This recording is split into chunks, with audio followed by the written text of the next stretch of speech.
one.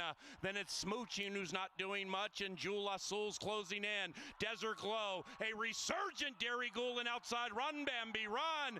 Derry Goulin, the people's choice in time.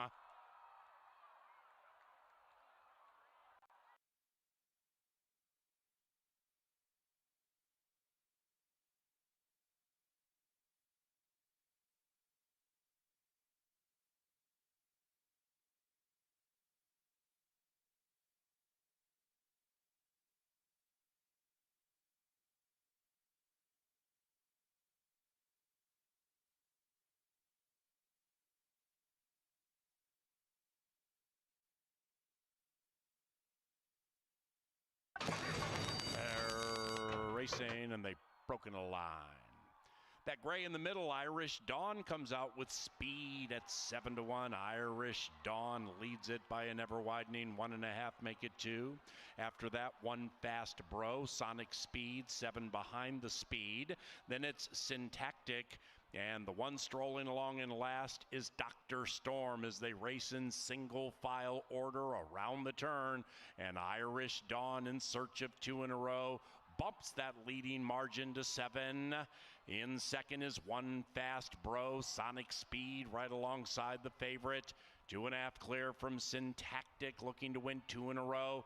And still in last is Dr. Storm. Up the barn side they head. They have a half mile to travel. Irish Dawn 5 on the 5. One Fast Bro, 1 on Sonic Speed in third, but now joined by Syntactic, who makes a middle race move to be 5 out of it. Dr. Storm now just 7 out of it as Irish Dawn is coming back to the other 4. And said quartet closing in, led by One Fast Bro. One Fast Bro in fast fashion attacks that gray. Sonic Speed shaken up in third. Outside of that, Dr. Storm's coming with a run from last. Then it's Syntactic, and they're coming home now. One Fast Bro trying to put away Irish Dawn. Sonic Speed between them. Here comes the Doctor, and the Doctor's in the house. Dr. Storm, One Fast Bro, resurgent to the inside, but it's Dr. Storm to grind out a victory.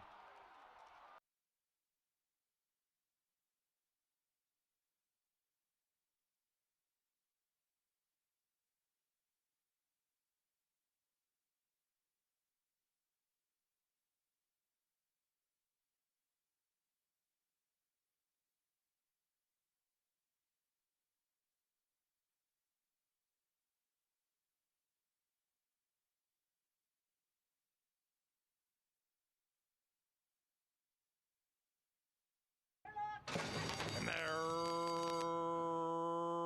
racing. They all dashed out of the gate splendidly. Feather in the Wind is very fast, and so is Miss Escapade, just to her outside. After that, Sicilian Grandma to the inside with Mind and Refined, beginning to advance in third, about 2 lengths behind Feather in the Wind. And the one in last is Dance Me to the End of Love. 6 covers them. Miss Escapade makes a move on the speed. Miss Escapade at 5-1 is taking the lead at the top of the stretch. Then it's Feather in the Wind. After that, Mind and Refined. Grandma needs to go. Sicilian Grandma at 2-5, fourth and about 7 lengths out of it. And they're inside the final furlong. Miss Escapade tears away with the leading man. Mind and Refined is in second. After that, Sicilian Grandma. But Miss Escapade prevails sweetly.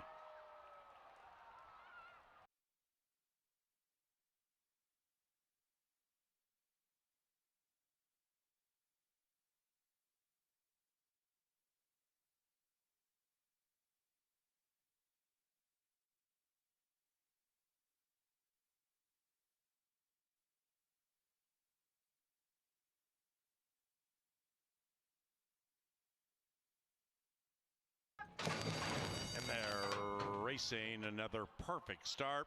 Put a Q around the start of race number 4. And Hey Moon comes out of the gate in spry fashion at 3-2. Angel's Magic shows patented early speed, and Angel's Magic takes a narrow lead as they corner. And now Angel's Magic gets down close to the rail, opens up 1.5. the inside horse chasing the one just had to check and lost a couple of lengths as Cliff Diver advances 3 wide. After that, Pepper Jack second last. And the one in last is Mystifier at 21 to 1. Up the barn side they go on the turf, race 4, Canterbury Park. And Angel's Magic pulls away by a half. Cliff Diver, spry in the early going, cuts that lead to about a neck, and now 5 and 6 run away from Hey Moon by 2. Hey Moon joined by Chasing the One to the inside. Pepper Jack is next, then it's Mystifier, and they're separated by 7 into the far turn. Cliff Diver attacks Angel's Magic, chasing the one, waiting for the light of day. Hey Moon is about 4 lengths from the lead and just was passed by Pepper Jack, who's on the move. Pepper Jack at 13 to 1, a little spicy, and still nothing from Mystifier. And now they come charging down the Canterbury Park turf course. Cliff Diver puts that white face in front. The veteran is on his game tonight. Outside of that is Pepper Jack. Mystifier closing fast from behind, but tonight belongs to Cliff Diver, who wins at 3 to 1, 6-2-7 in race 4.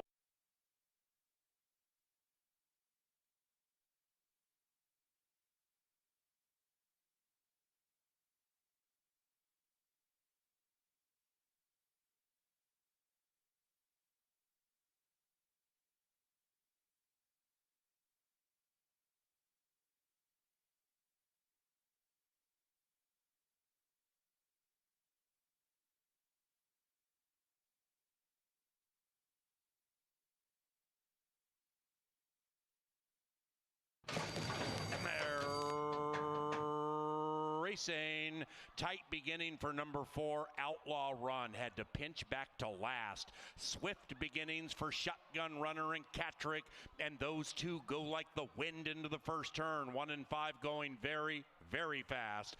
Double Echo takes up the running in third, and to the outside of Got Ghosted. They're about 7 lengths behind the speed, and Catrick purrs clear by nearly 1.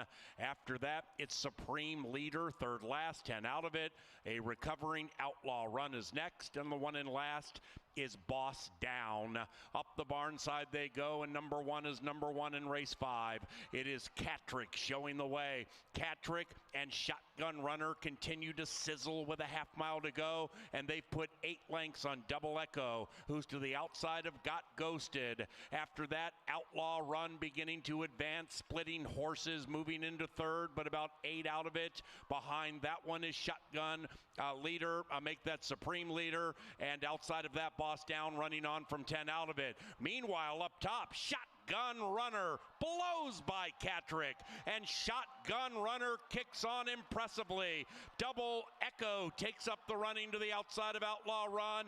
That's it for Catrick, and then after that we come to Supreme Leader. The 5 is the one to catch. Shotgun Runner, Double Echo, Outlaw Run. Outside of that, Got Ghosted. It is still Shotgun Runner, Got Ghosted, finishing very, very fast, but not fast enough. Shotgun Runner prevails.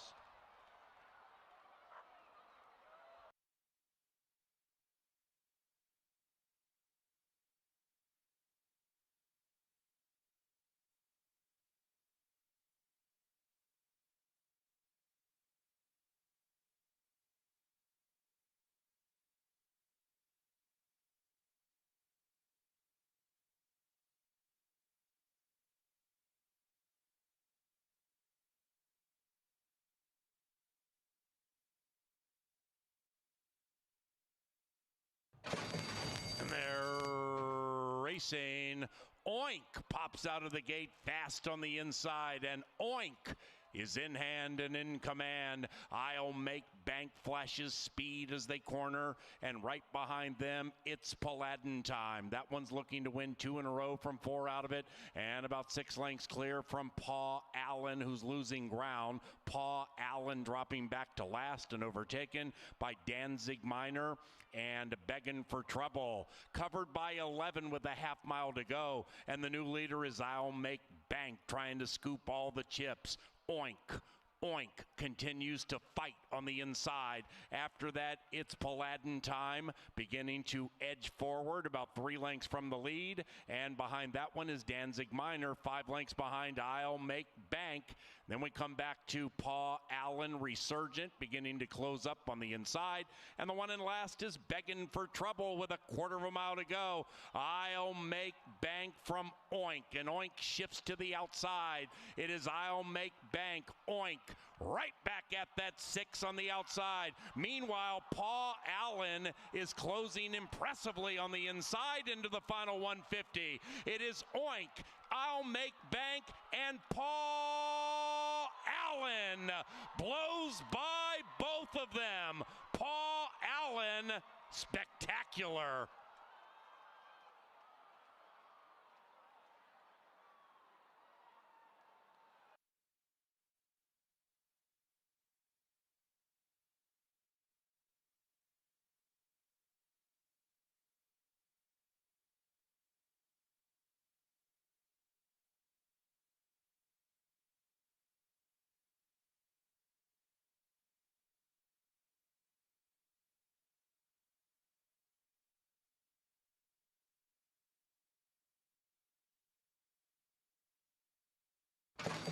They're racing. The 4 came off as 1.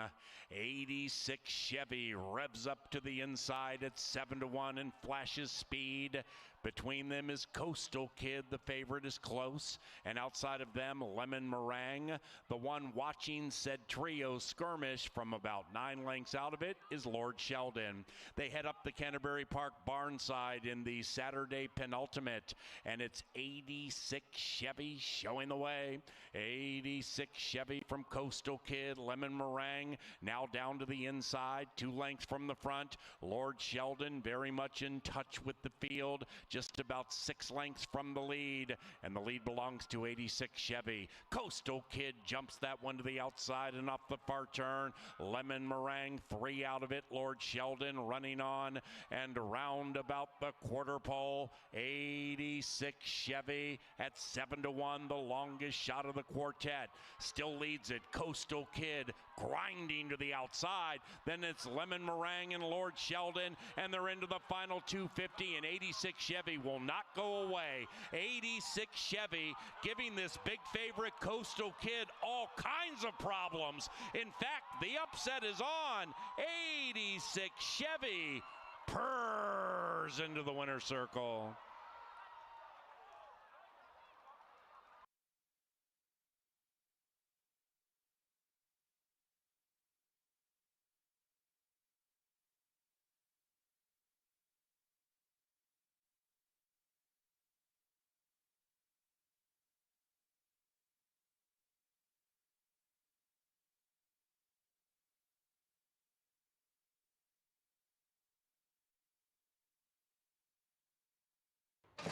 And they're racing. Slow beginning for the firster. Glory Bound, who is last. Shirley Ann's Girl is first, flying out of the gate, putting 1.5 on the field. Then we come to Pretty Bougie. The favorite is second, and right behind the leader, Shirley Ann's Girl. Then it's Meredith, about 3 lengths from the lead. After that, we come back to Roots Tootin'. That firster is beginning to lose ground and has been passed by Wish Upon a Flame. And the stablemate is advancing close to a joint third. Way back in last is Glory Bound. Around about the quarter pole, and Shirley Ann's Girl shows the way at 9-1. Shirley Ann's Girl from the 3-5 favorite, Pretty Bougie, who's nearly on level terms. After that, it is Wish Upon a Flame, widest of all with the white face, about 4 lengths behind Pretty Bougie. And Pretty Bougie looks pretty bougie indeed. Wish Upon a Flame surging late, but it's too late. 5, 2, 3 in the last. Pretty Bougie provides the cue with a triple.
Good afternoon and welcome to racing from beautiful Canterbury Park here in Shakopee, Minnesota, where the main track is fast and the turf course is firm.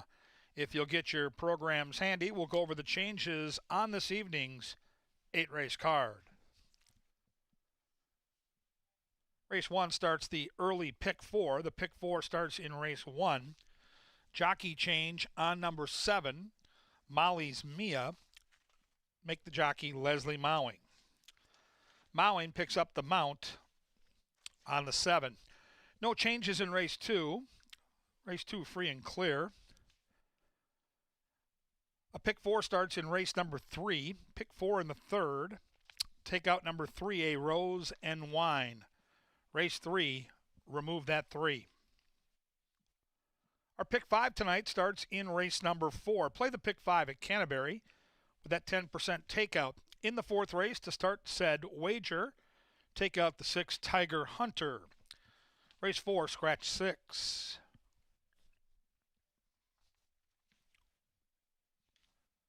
In race 5, scratch number 5, as one does. Race 5, take out the 5. In race 6, scratch the 5, Cocoa Night. Race 6, remove that 5. Race 7 starts Dr. Dan's late double. Take out the 8 in race 7, the Scent. Jockey change on number 6, Calzone. Make the jockey Erica Murray. Erica Murray on the 6, take out the 8 in the 7th. In race 8, number 4, now ridden by Kelsey Haar. Number 4, Rev Her Up, now ridden by Kelsey Haar in the lucky last. Fast and firm, closing week at Canterbury. Tonight at 4, tomorrow at 4, Saturday at 4, and the curtain comes down. Up next today at the races from the studio with Angela Herman and Mr. Jeff Madej.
Well, good evening. Welcome to the First Bet Studio. I'm Jeff Monet. I'm joined by Angela Herman. We're here to preview this evening's card and also take a look at the upcoming and remaining 2 days of racing here at Canterbury. It's been a fun racing season. I think it's really been a pretty successful meet, Angela. I would say so, and I definitely have got to know some of the new faces around here, and they've been very welcome and great additions to Canterbury, whether it be new rider in the circuit, new trainer, new customers coming out to the races. We're really glad that you've all come out this season, that you continue to support us tonight. So thank you for being here, and we still got 2 more days to go. Absolutely. Now tonight, the turf is firm and the main track is fast. It's a very competitive card. This time of year, you see a lot of horses in really weird spots. You see a lot of big-time class droppers, and you have to try to discern which ones are legit and which ones aren't. What we do know is that the jockey colony, top to bottom, is legit. Yes, very much so, and they've all put the challenge to each other, but Harry Hernandez has answered that challenge really from the bell, and he has been our leading rider for a good part of the meet. I think Alonso is set to have a really good last few days of the meet. I have him on a lot of winners. Of course, I have Harry on quite a few too, but this room, you can't narrow it down to just a couple of them. They're really solid from top to bottom. Absolutely, and you can look at the difference, the disparity in the number of mounts. Alonso doesn't ride a lot of horses every day, but he's going to ride a lot of horses here to close out the meet, and I think you're right. That's going to equal numerous wins for him, and that could start tonight. Now for the trainers, Jose Silva Jr., he's been in control most of the meet. He's run a lot of horses. Look at the number of horses he's had, 154 starters, and he's made the most of it.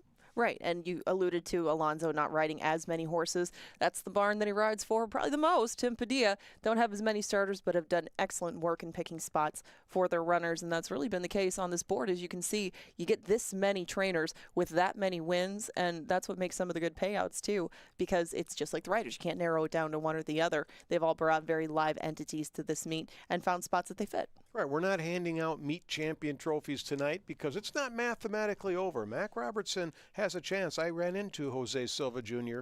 In the hallway downstairs yesterday, and he said, Mac's going to catch me. Now, maybe that's just reverse psychology. I don't know, but let's see. It's been tried up here a time or two. Absolutely. So let's see what happens.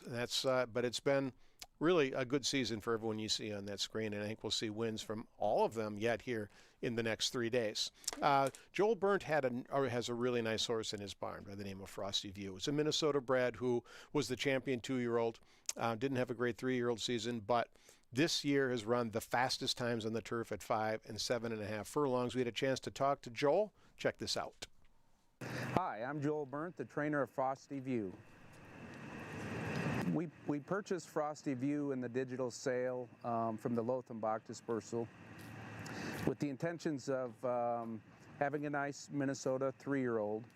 This year, as a 4-year-old, he started out on the turf sprinting and ran a very, very fast time and drew a big buyer number, and it was very impressive. The only thing I was concerned about is I didn't know what exactly he beat and if he had distance limitations. But then when we stretched him out 7.5, and then he was able to rate and finish strong, we knew we had a nice turf horse that would get 2 turns. The real test for the horse was the race against Sushi Man, a horse that I believe is a very nice horse, beautiful stride, the best 3-year-old minbred on the grounds. And I thought if we could beat him, that we were a very legitimate horse on the grass. And not to take anything away from Sushi Man, but we beat him on a wet turf, and we had race experience over him, but he still beat a very nice horse. He certainly did. Sushi Man, very good. But Frosty View, as we talk about horses of the meet here the next few days, certainly one to consider. Definitely one to consider, and with the talent that he showed, like Joel mentioned, going short, you don't know if they're necessarily going to be able to take it any further than that, but Frosty View proving that he not only is very quick and fleet of foot, but has some class to him and some durability, and I think that he's still one that we're going to see even better races from, I'm sure, in the future. He's nominated for a $150,000 stake race in about a week and a half at Hawthorne. There we go. So keep eyes on Chicago. Joel runs a lot of horses there. Wouldn't be surprised to see him show up maybe a couple of more times down there. And, their turf season a little more limited. But Frosty View really isn't. He's one of those legacy sort of horses that you could really put a lot of places. And we see horses like that, like the Alligator Hunter. Some of those horses really etch their names into history year by year, but showcasing their talents doing different things. Now, we talked about a couple of days left in the season. One of those is tomorrow. We're going to bring back a $2 Thursday to the table. $2 gets you in the door. $2 gets you 2-for-1 hot dog, or we have 2-for-1 hot dogs. We have $2 domestic beers. We have $2 Pepsis. You name it, you can have it for a couple of bucks. And it's also another day for one of our promotions. The Pro Pick'em comes to life on Thursday, and you can enter it right here at the park. That's right. Every Thursday, you can play for free. You just pick the professional football games from Thursday for Sunday and Monday, and whoever picks the most wins $500. It's free to play every Thursday right out here at the park. And then Saturday will be closing day. Of course, bittersweet. We know that it's time. It's getting a little chilly around here. Not always the time for horse racing, but here they are. Our last 3 days on the calendar. We just alluded to $2 night. And then closing night, we have fan appreciation, some giveaways. There's going to be a lot of opportunity to meet some of our riders here. We got music by Sugar Buzz, and that will wrap up the 2025 season. Yeah, it's going to be a fun night. Yeah, I don't like closing night either. I wish we could race forever, but we'll be back next year, so we just have to sit out the winter, and we'll have a good time with all things going on. And Mouse's favorite band, Sugar Buzz. They're going to start early. Gates will be open by 3. Right. Racing is at 4. Sugar Buzz will be rocking for an hour before racing begins. Well, we're going to have some giveaways at the door, half-price admission. Our way of saying thank you for supporting us all year long. We hope that you can join us on Saturday. If you want some free data for all 3 days, look no further than brisnet.com, Jeffrey. That's right. We've been able to offer that each and every live racing day, and we do for the next 3 days as well. Just go to brisnet.com, go to past performances, click on free, get the Canterbury Dope. And if you get that for free and you've gotten the door for cheap and you still got that money in your pocket, if you've done all your handicapping, this is a great way to try to turn it into a heck of a lot more. A $40 feeder, tell us more. Well, we've got these $40 feeders you can play on your phone while you're here at Canterbury on Express Bet, the official ADW of Canterbury Park. $20 is the entry fee, $20 is your bankroll. You make 5 $2 win place bets on the 8 races tonight, 5 of those 8 races, and whoever turns it into the most gets a $500 entry into Saturday's $500 contest. And there you can see the information there. If you win that, or if you finish top 2 in that one on Saturday, you go to Vegas, you play for $2 or $3 million. I'm entered for tonight. The one reason I don't want the meet to end is because I've been unable to win one of these $40 feeders. I kind of need them to keep going for a while. Well, the time is running out. And again, if you want to play one of these, you could find yourself in Vegas. And if you've never played a contest before, I know it sounds a bit intimidating, but you can check out our website. We have a very thorough explanation of how you play, how you get entered, and what you can win. And if you want to check out all the rules, CanterburyPark.com really has it all. Jeff does a great job at keeping everything up to date and accurate. Now, we have a bell down in the winner's circle. It's a big bell. You might see it right now, not ringing, but if it does later, that money will go a whole lot further. That's right. We turn 100 into 500 thanks to a couple of anonymous benefactors. So owners, trainers, jockeys, ring that bell. Help out people on the backside. All right. Bet of the day. Let's make them some money. Yeah, we have a brief bet of the day coming up in race number 2. We'll try to get you some money for later in the card. I have a bit of a price with Queen of Spirits in second, but Heavenly Bear is my top pick in race number 2. I think those two can get me to Birdie Be Gone. She's a single, and we'll spread out a little bit in race number 4. It's just a $6 ticket, but I think we got all the main characters narrowed down in there, and that can start off your day with a winner. And we have the Pick 5, 50-cent version. It's a 10% takeout, the lowest in the nation. We had one that paid, I think, $1,200 last week for a 50-cent wager. We've also had Pick 5s that have paid, well, the top one was $41,000. We had another one that paid $14,000 recently. So get those bets put together. Kevin Gorg will help with that. Angela's got some selections as well. All their pro picks are on the website. Just go to CanterburyPark.com, click Pro Picks. You'll find bets. You'll find selections for each and every race. Right, and the Pick 5 starts in race 4 tonight, but the card itself starts in 11 minutes in race number 1. Now, I understand Kevin Gorg has made his way down to the paddock to analyze all of these equine athletes, right? A body language expert. He is. He likes to look at these horses before he makes a play. That's why we send him down to the paddock to do just that for you, because if you can start winning right away, that means it's going to be a great night. Anyway, it'll be a great night, but it gets a lot better if you happen to be winning. And Kevin, let's put people on a winner in the opener, please. Sounds great, guys. Yeah, we're going to investigate these equine athletes, get ready for a big card tonight, and we're going to go out with a bang this week. All three cards are excellent. I would say the Saturday card, as good a card as we've had all summer. So I hope you can make it out here 4 o'clock tomorrow and Saturday to close the show. I haven't yet seen Mighty Maddie in the saddling enclosure come out on camera, but we're getting a good look at number 2, Mark of Victory. She's a 5-year-old mare, and she's done some good running on the Canterbury turf. 9 starts, 5 times in the top 3 inside that trifecta. Made a middle race move last time behind Northern Angel, who's been just outstanding on our lawn all summer. The question marks I had around the 2-horse revolve around where this horse has been. Shipped up here to run at the meet, ran on July the 30th, and we haven't seen her since. She's good enough on paper to compete for sure. Valerie Lund, in sneaky fashion, has been quite consistently good training, and the horse looks fine physically. Maybe got a little warm in the enclosure. It's a hot fall day here in Minnesota, but 10-1, a big number considering the morning line set by a pro was 7-2. Here's the likely favorite, Island Jive. She's even money, and she looks good physically. She's got some good energy.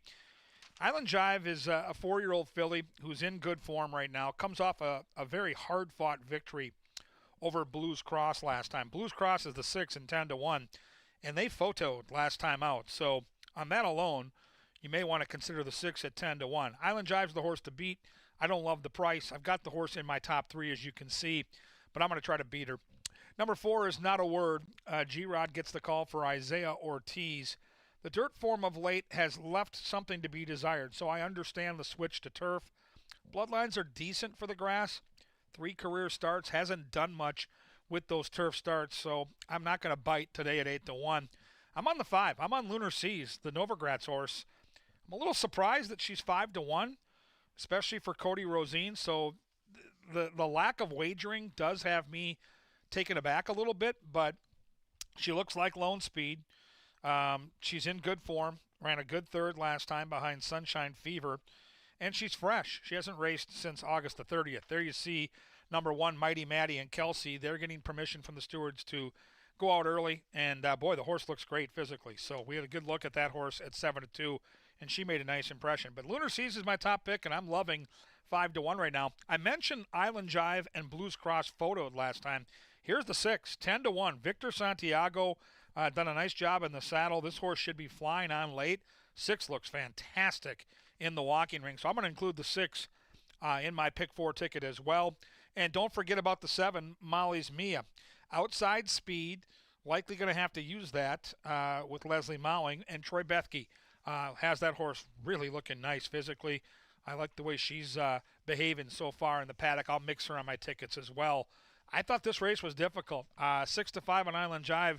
I think the most likely winner, but I don't think the best value up on the board right now. I would expect the price on the 5 to come down. And right now, if you're asking me, I think the 6 at 10-1 is absolutely the value up on the tote board. And the 6 and 7 both made excellent impressions in the walking ring. There's the grid of selections from the handicappers. You can see they're very split top to bottom. Everybody on a different horse, it seems like. You got to put your money where your mind is and start that pick 4 out with a winner.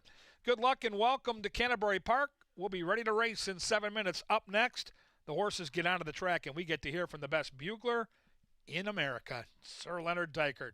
Have fun.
onto the racetrack they stroll, heading to a firm turf course for the first.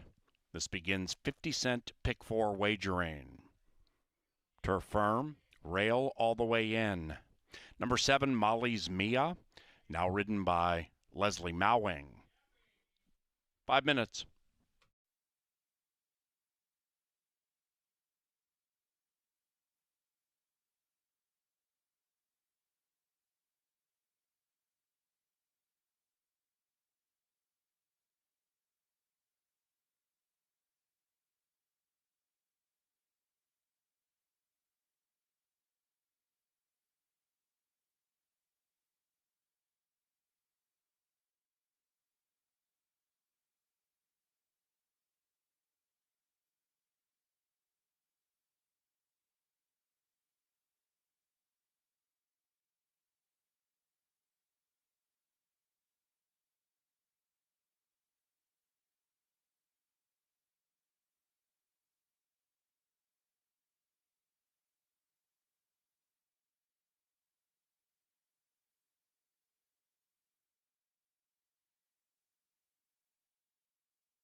The horses are approaching the starting gate. Racing at Canterbury Park is provided in part by Apple Autos, Loeffler, Tri-State Bobcat, Jim Beam, Maker's Mark, Minnesota Lottery, Anheuser-Busch, Pepsi, Quick Trip, John Deere, and Jim Beam.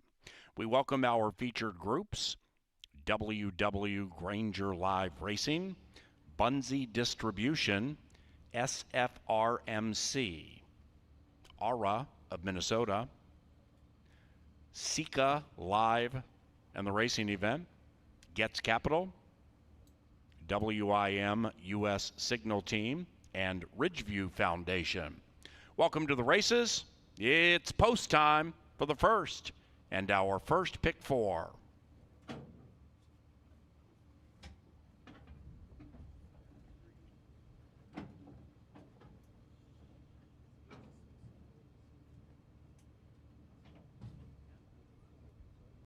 Into the gate they go for the first, with 3 days of live racing remaining. This is the first of our final 25 races this 2025 season. Blues Cross, 2.5 to 1. Island Jive, 8 to 5. Molly's Mia, last in line.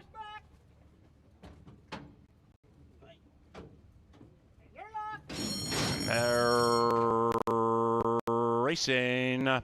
Lunar Seas flows right to the lead with the lime green bright blinkers. And as they pass us for the first time, Lunar Seas and Delor Betios Lopez stride clear by 3 and do so at 2 to 1. In second is Mighty Maddie, about 2.5, 3 lengths clear from Not a Word. As the leader picks up the tempo, Lunar Seas has run away by 5. After that, Not a Word, now 8 out of it, and to the inside of Molly's Mia. Behind them, Mark of Victory. Then it's Blues Cross, who's last, giving way to Island Jive. Well strung out for the 7, covered by 15 as they head up the barn side.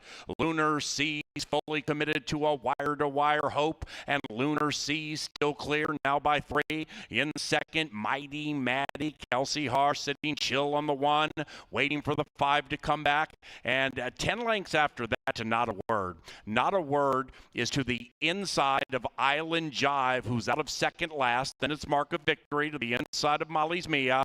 And Blues Cross is 13-14 from the lead. They approach the top of the stretch.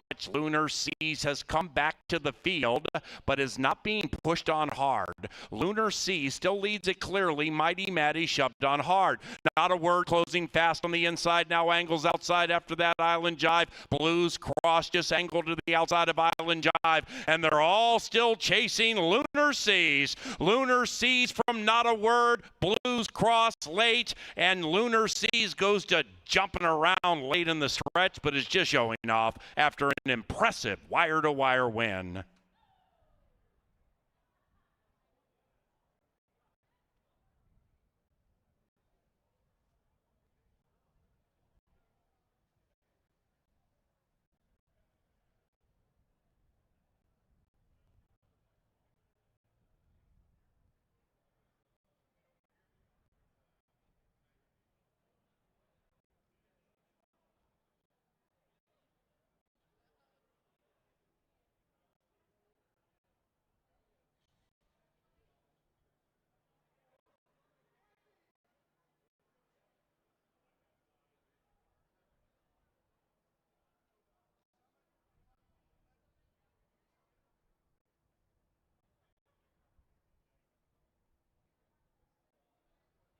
Number 5, Lunar Seas, ran first.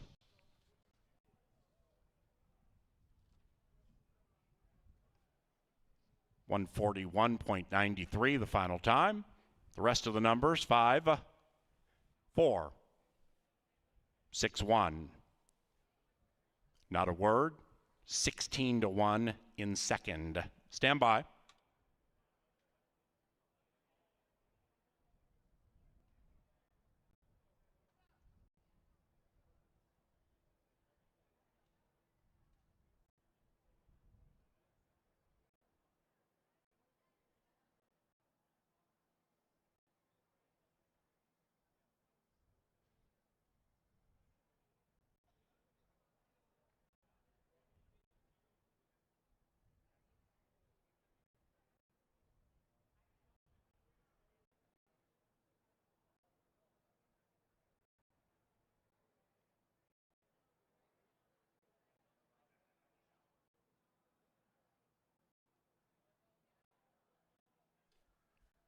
And the first race is official. Lunar Seas, the second choice in the win wagering.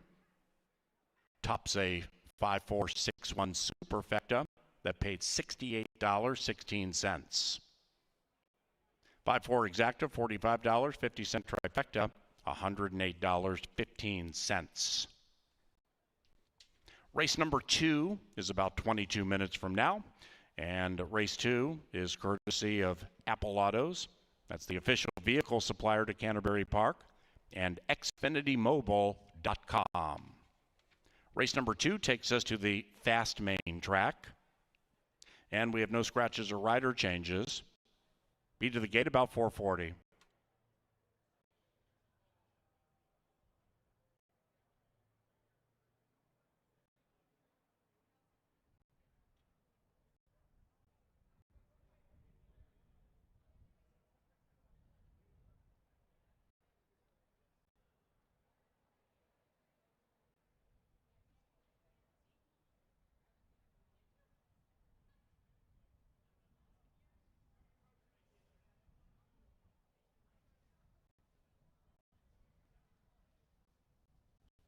As Lunar Seas receives a well-deserved bath for her toil, we can remind and or update you, Saturday being closing day of our 2025 season.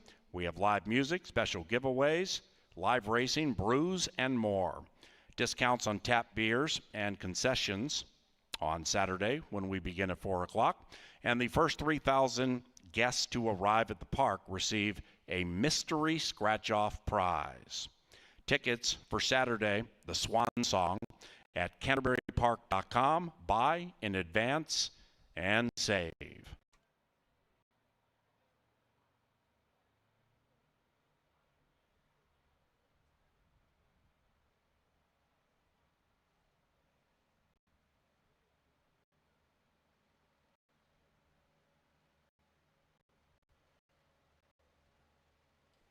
Into the winner's enclosure for the second time this season, Lunar Seas, ridden by Delor Bedios Lopez.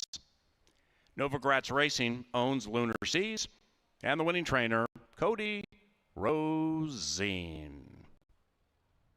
Race 2 about 20 minutes from now.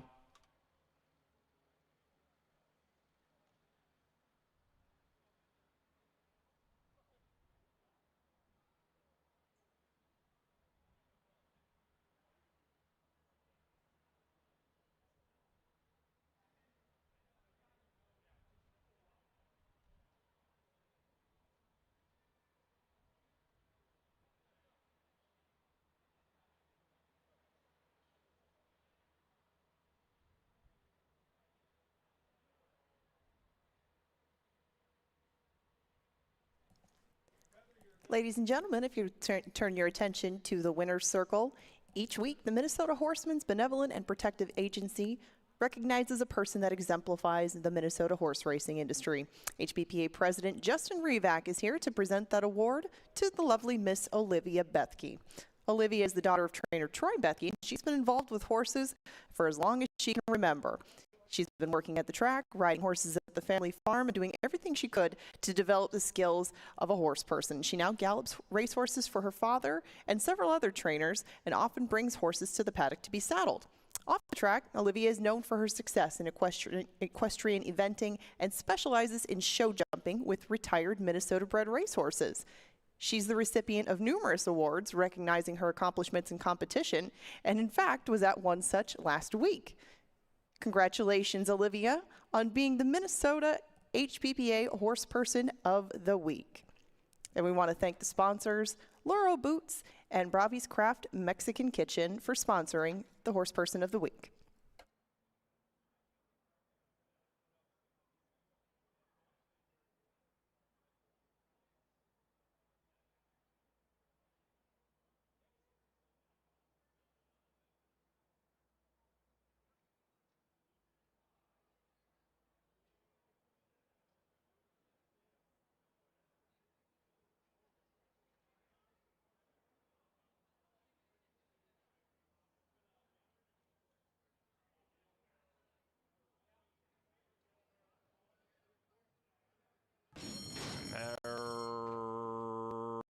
racing. Lunar Seas flows right to the lead with the lime green bright blinkers. And as they pass us for the first time, Lunar Seas and Delor Betios Lopez stride clear by 3 and do so at 2-1. In second is Mighty Maddie, about 2.5, 3 lengths clear from Not a Word. As the leader picks up the tempo, Lunar Seas has run away by 5. After that, Not a Word now 8 out of it, and to the inside of Molly's Mia. Behind them, Mark of Victory, then it's Blues Cross, who's last giving way to Island Jive. Well strung out for the 7, covered by 15 as they head up the barn side. Lunar Seas fully committed to a wire-to-wire hope, and Lunar Seas still clear now by 3. In second, Mighty Maddie, Kelsey Har sitting chill on the 1, waiting for the 5 to come back, and 10 lengths after that to Not a Word. Not a Word is to the inside of Island Jive, who's out of second last. Then it's Mark of Victory to the inside of Molly's Mia, and Blues Cross is 13-14 from the lead. They approach the top of the stretch. Lunar Seas has come back to the field, but is not being pushed on hard. Lunar Seas still leads it clearly. Mighty Maddie shoved on hard. Not a Word closing fast on the inside. Now angles outside after that. Island Jive. Blues Cross just angled to the outside of Island Jive, and they're all still chasing Lunar Seas. Lunar Seas from Not a Word. Blues Cross late, and Lunar Seas goes to jumping around late in the stretch, but is just showing off after an impressive wire-to-wire win.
Well, the final week of racing at Canterbury starts with a heady ride by Daler Barrios Lopez. Gets the front, nurses those fractions, and holds on as the second choice. Lunar C's all the way on the front end to start the Wednesday night card. I just saw a nice little advertisement for our sandwich shop, Bo Diddley's. I tried the turkey and bacon about an hour ago.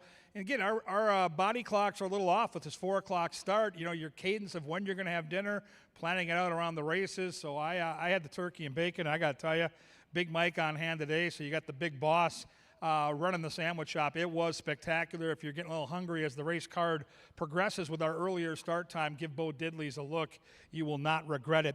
Race 2, second half of the double, and these are horses trying to break their maiden before they head out to warmer spots. A lot of these horses that race at Canterbury head to Oklahoma. Some will head out to Arizona. Some will head back down to Florida, but they want to get that maiden breaking victory, and they've got a chance to do it here in race number 2.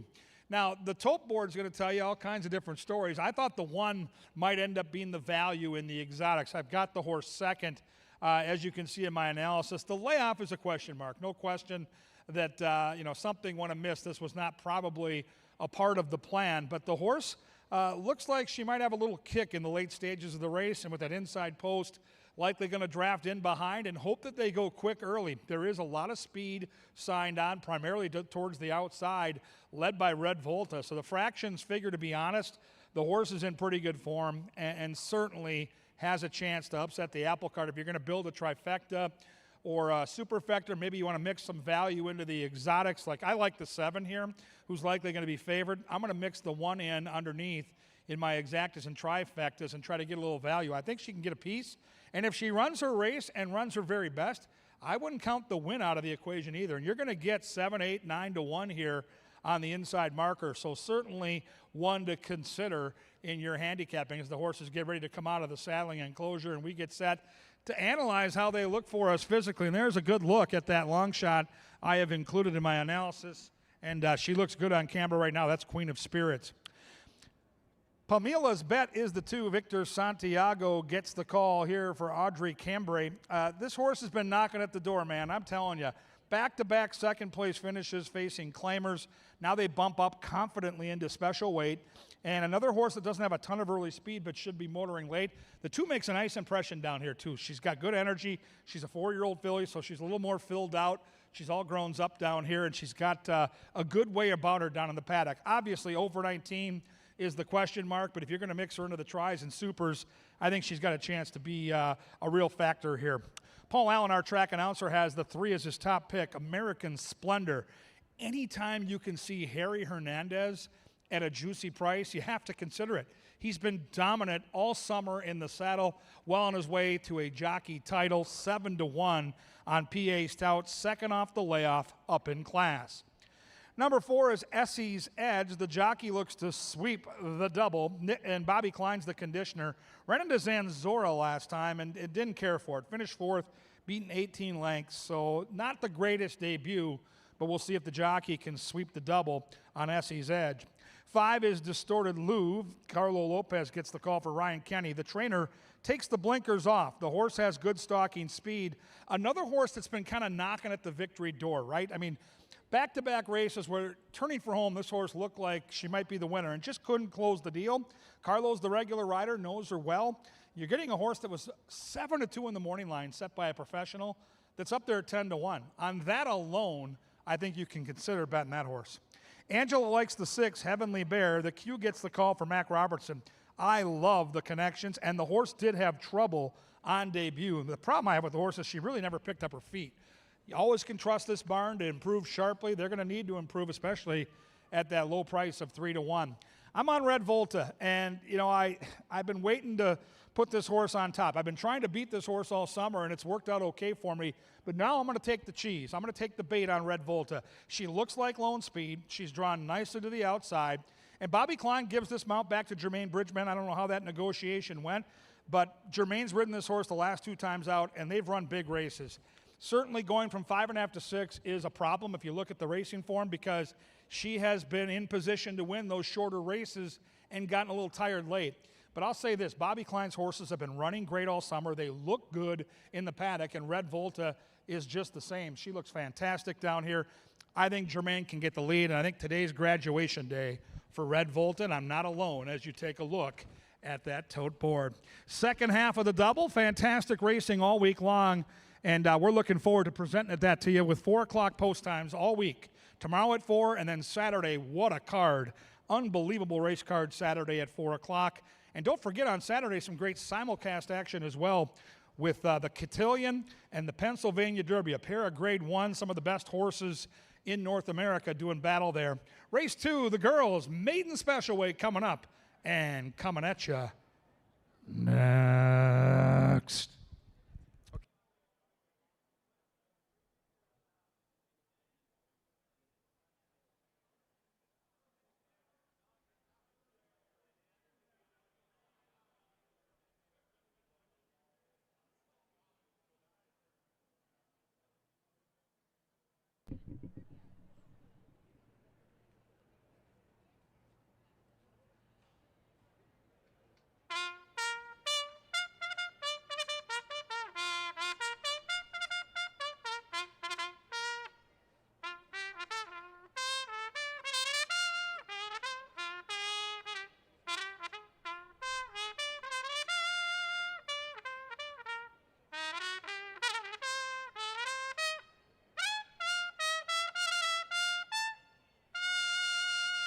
Our bugler, Lynn Dykert. Fast main track for the second, no scratches, 5 minutes.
Good evening from the winner's circle. You'll notice a big board over here.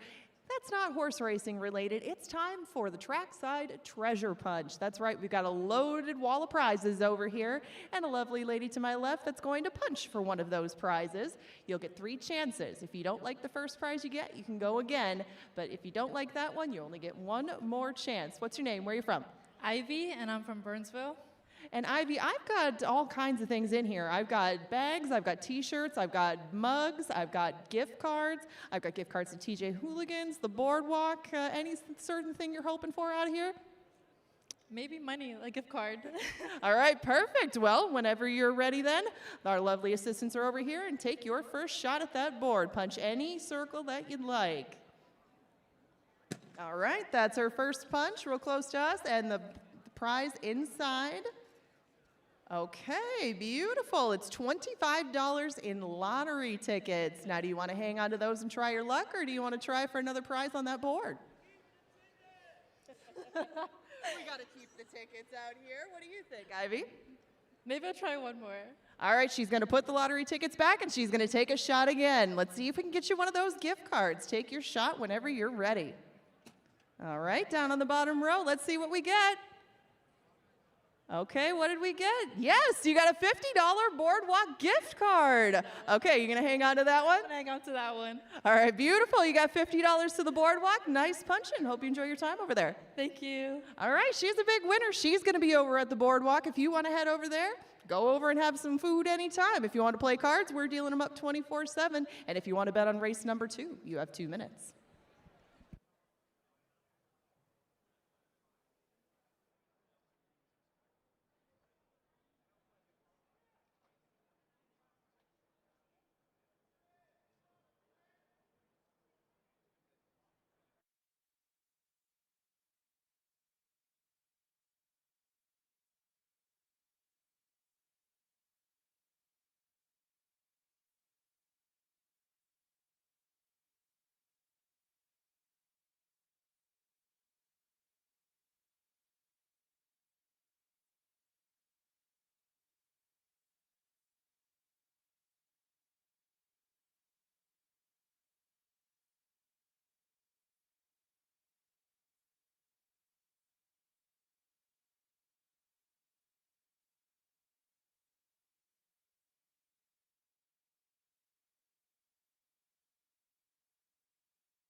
The maidens are arriving at the starting gate.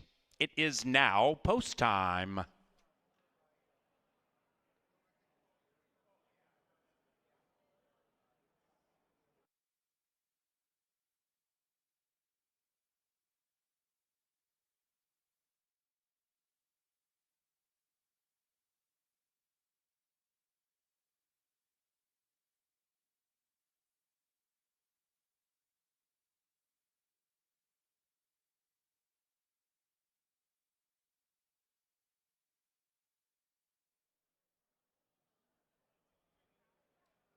Moving in.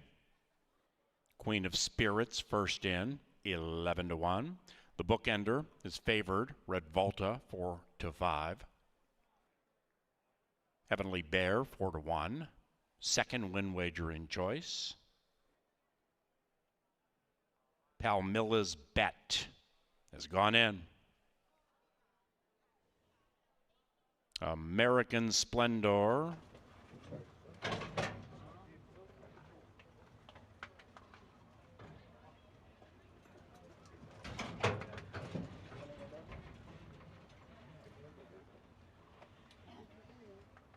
Red Volta, favored filly last in.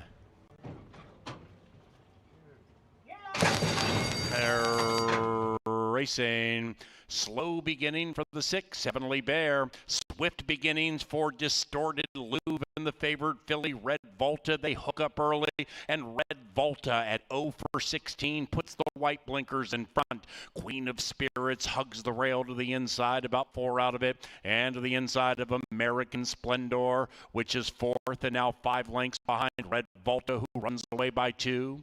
Then we come back behind American Splendor. Palmilla's Bet's on the move to the inside. Outside of that, a recovering Heavenly Bear. And in last is Essie's Edge.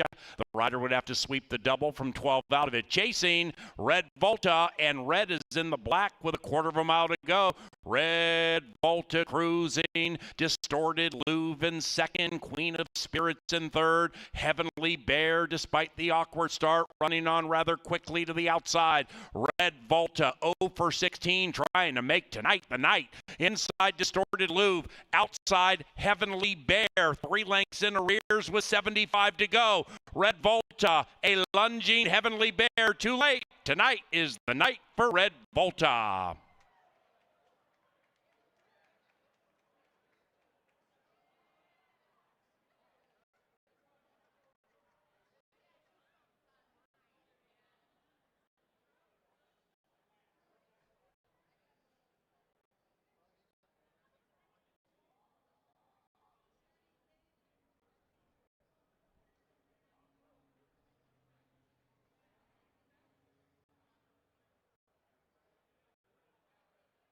Number 7, Red Volta, prevails. 7652. 7652, it's unofficial.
Race number 2 has gone official. First double paid $11.80. That's 7-6 exacta, 11-1 on your money. Favorite on top. We head to the third race now, and back to the firm Canterbury Park turf course. Pick 4 wagering on races 3 through 6, 22 minutes from now. Scratch number 3, a rose and wine. Post time for the third right around 5:10.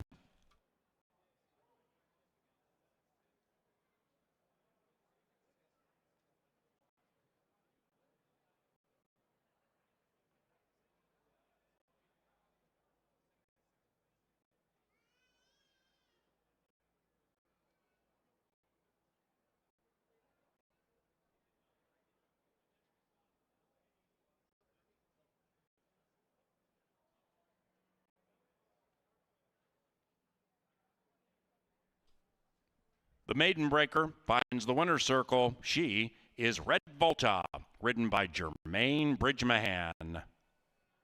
Anthony Racing owns Red Volta, and the winning trainer, Bob Klein.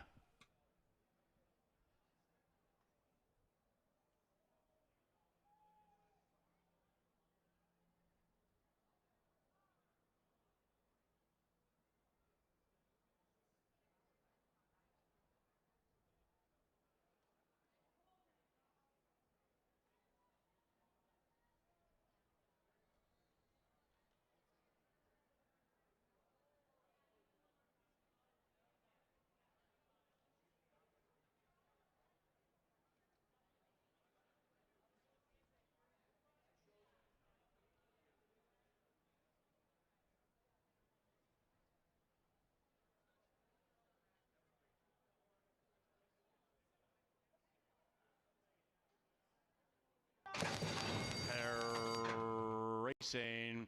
Slow beginning for the 6, Heavenly Bear. Swift beginnings for Distorted Louvre and the favored filly, Red Volta. They hook up early, and Red Volta at 0 for 16 puts the white blinkers in front.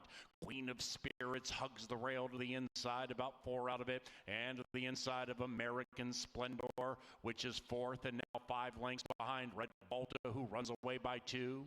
Then we come back behind American Splendor. Palmilla's Bets on the move to the inside. Outside of that, a recovering Heavenly Bear. And in last is Essie's Edge. The rider would have to sweep the double from 12 out of it. Chasing Red Volta, and Red is in the black with a quarter of a mile to go. Red Volta cruising. Distorted Louvre in second. Queen of Spirits in third. Heavenly Bear, despite the awkward start, running on rather quickly to the outside. Red Volta 0 for 16, trying to make tonight the night. Inside Distorted Louvre, outside Heavenly Bear, 3 lengths in arrears with 75 to go. Red Volta, a lunging Heavenly Bear, too late. Tonight is the night for Red Volta.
Red Volta gets things done, and now we move on to race number 3. Let's go to the turf, shall we? We're going to bring out some very speedy fillies and mares for this one. They're Minnesotans. There's an optional claimer group going 5 furlongs on the turf, and if you would please, take out the 3 from this competition, and a Rose and Wine is a big scratch, and that helps the one Factor That. Factor That is looking to add her 3rd win on our turf course. She won just 2 starts ago, going 5, and she led that field all the way under Harry Hernandez, and now Alonso Quinones is going to take another turn with her. They were second last time, and it was a very good second. It's just that the winner is also in here, Birdie Be Gone, and she's your 3-5 favorite. But Factor That still had a slow break that day. She should break a little bit better today. And again, with Rose and Wine out of here, she is a big, big threat to take them all the way, and a very square 4-1.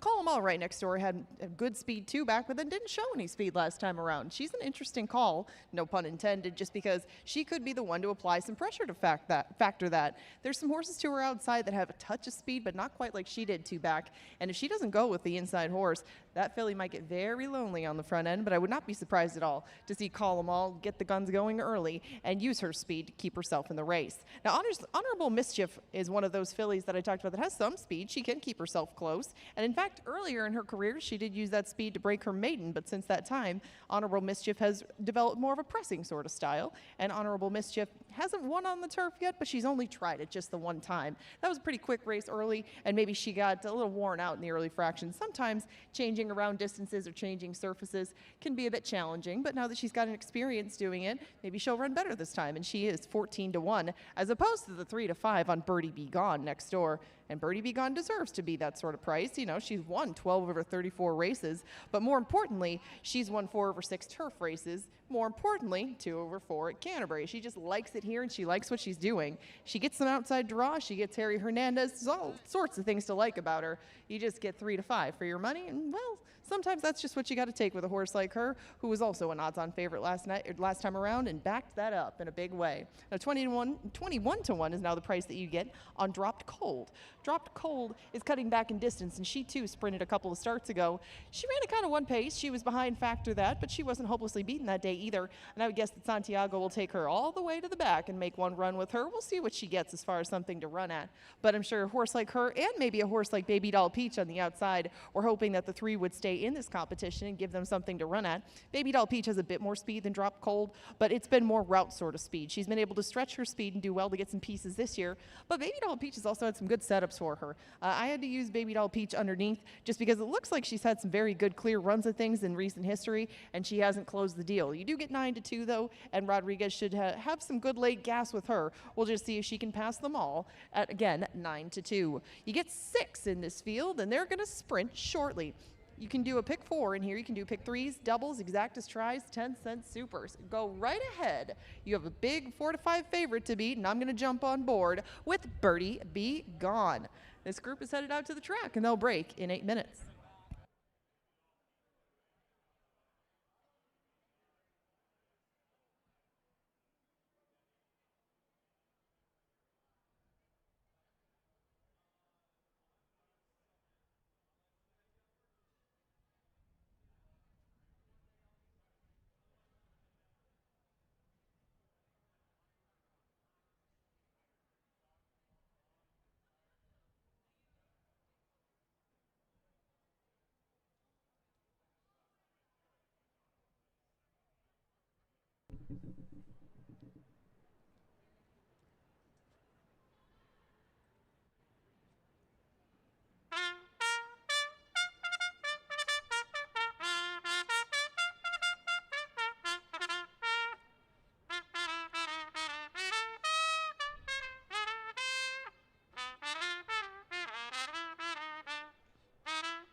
Arriving at the starting gate, it's race time. Into the gate for the third and back to the turf.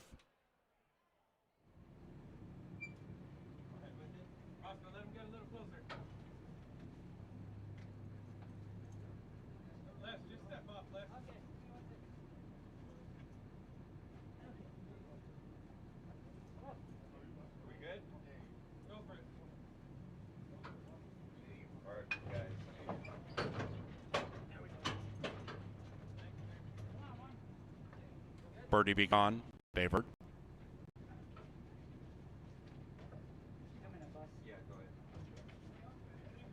Honorable Mischief, the first in. Now a couple of grays, factor that. And Birdie Be Gone. Call them all.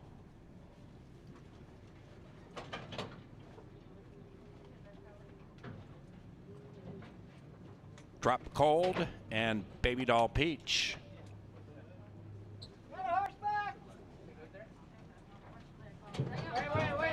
Minnesotans for a purse at nearly 30. And they're racing. Fair beginnings for all. Birdie Be Gone won the start, but factor that the fellow gray wants the lead and grabs it, and the hot favorite Birdie Be Gone clings to that one, and they are 2 lengths clear from Call 'em All. Then we come to Honorable Mischief to the inside of Baby Doll Peach, and Drop Cold is last of all into the far turn.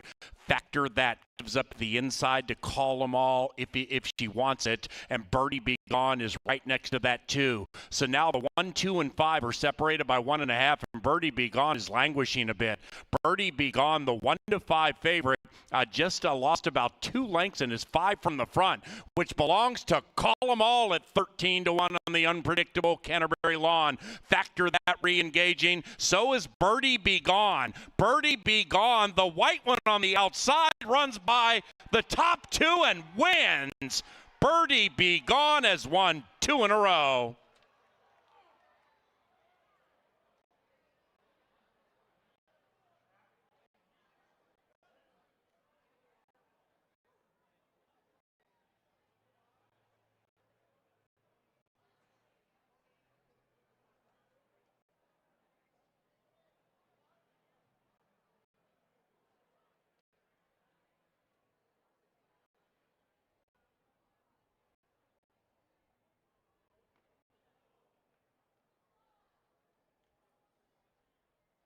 Number 5, Birdie Be Gone ran first. Photo for the rest.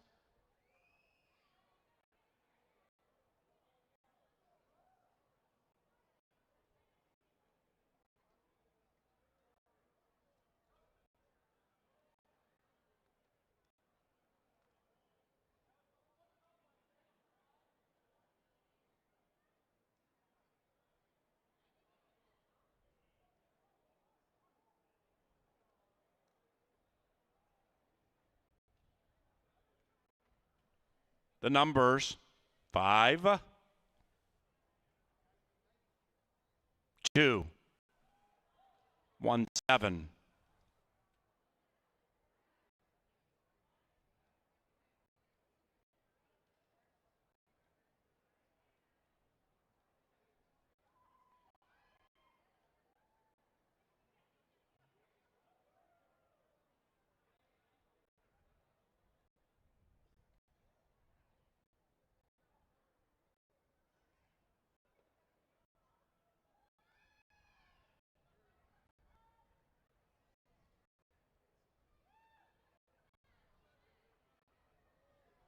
The third race is official. Birdie Be Gone paid $240, $210, $210. Okay. First pick 3, $9 and change. The race 3 exact paid $5.10. Race number 4 is 22 minutes from now. This begins the Canterbury Park Pick 5. It's a 50-cent wager. We begin on a fast main track. Scratch number 6, Tiger Hunter. Race number 4 is provided by Jim Beam Bourbon. Elegant, smooth, refined. And Busch Light. Thank you, Busch Light.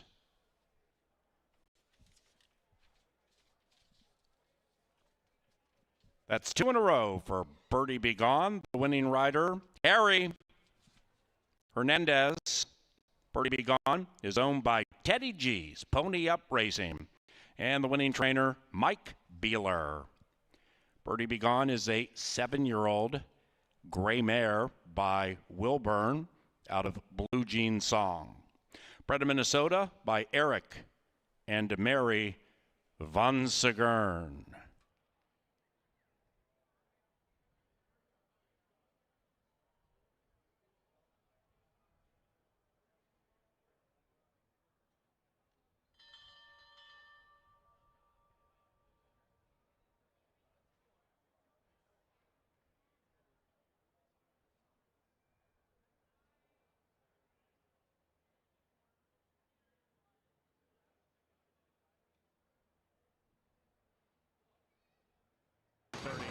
And they're racing.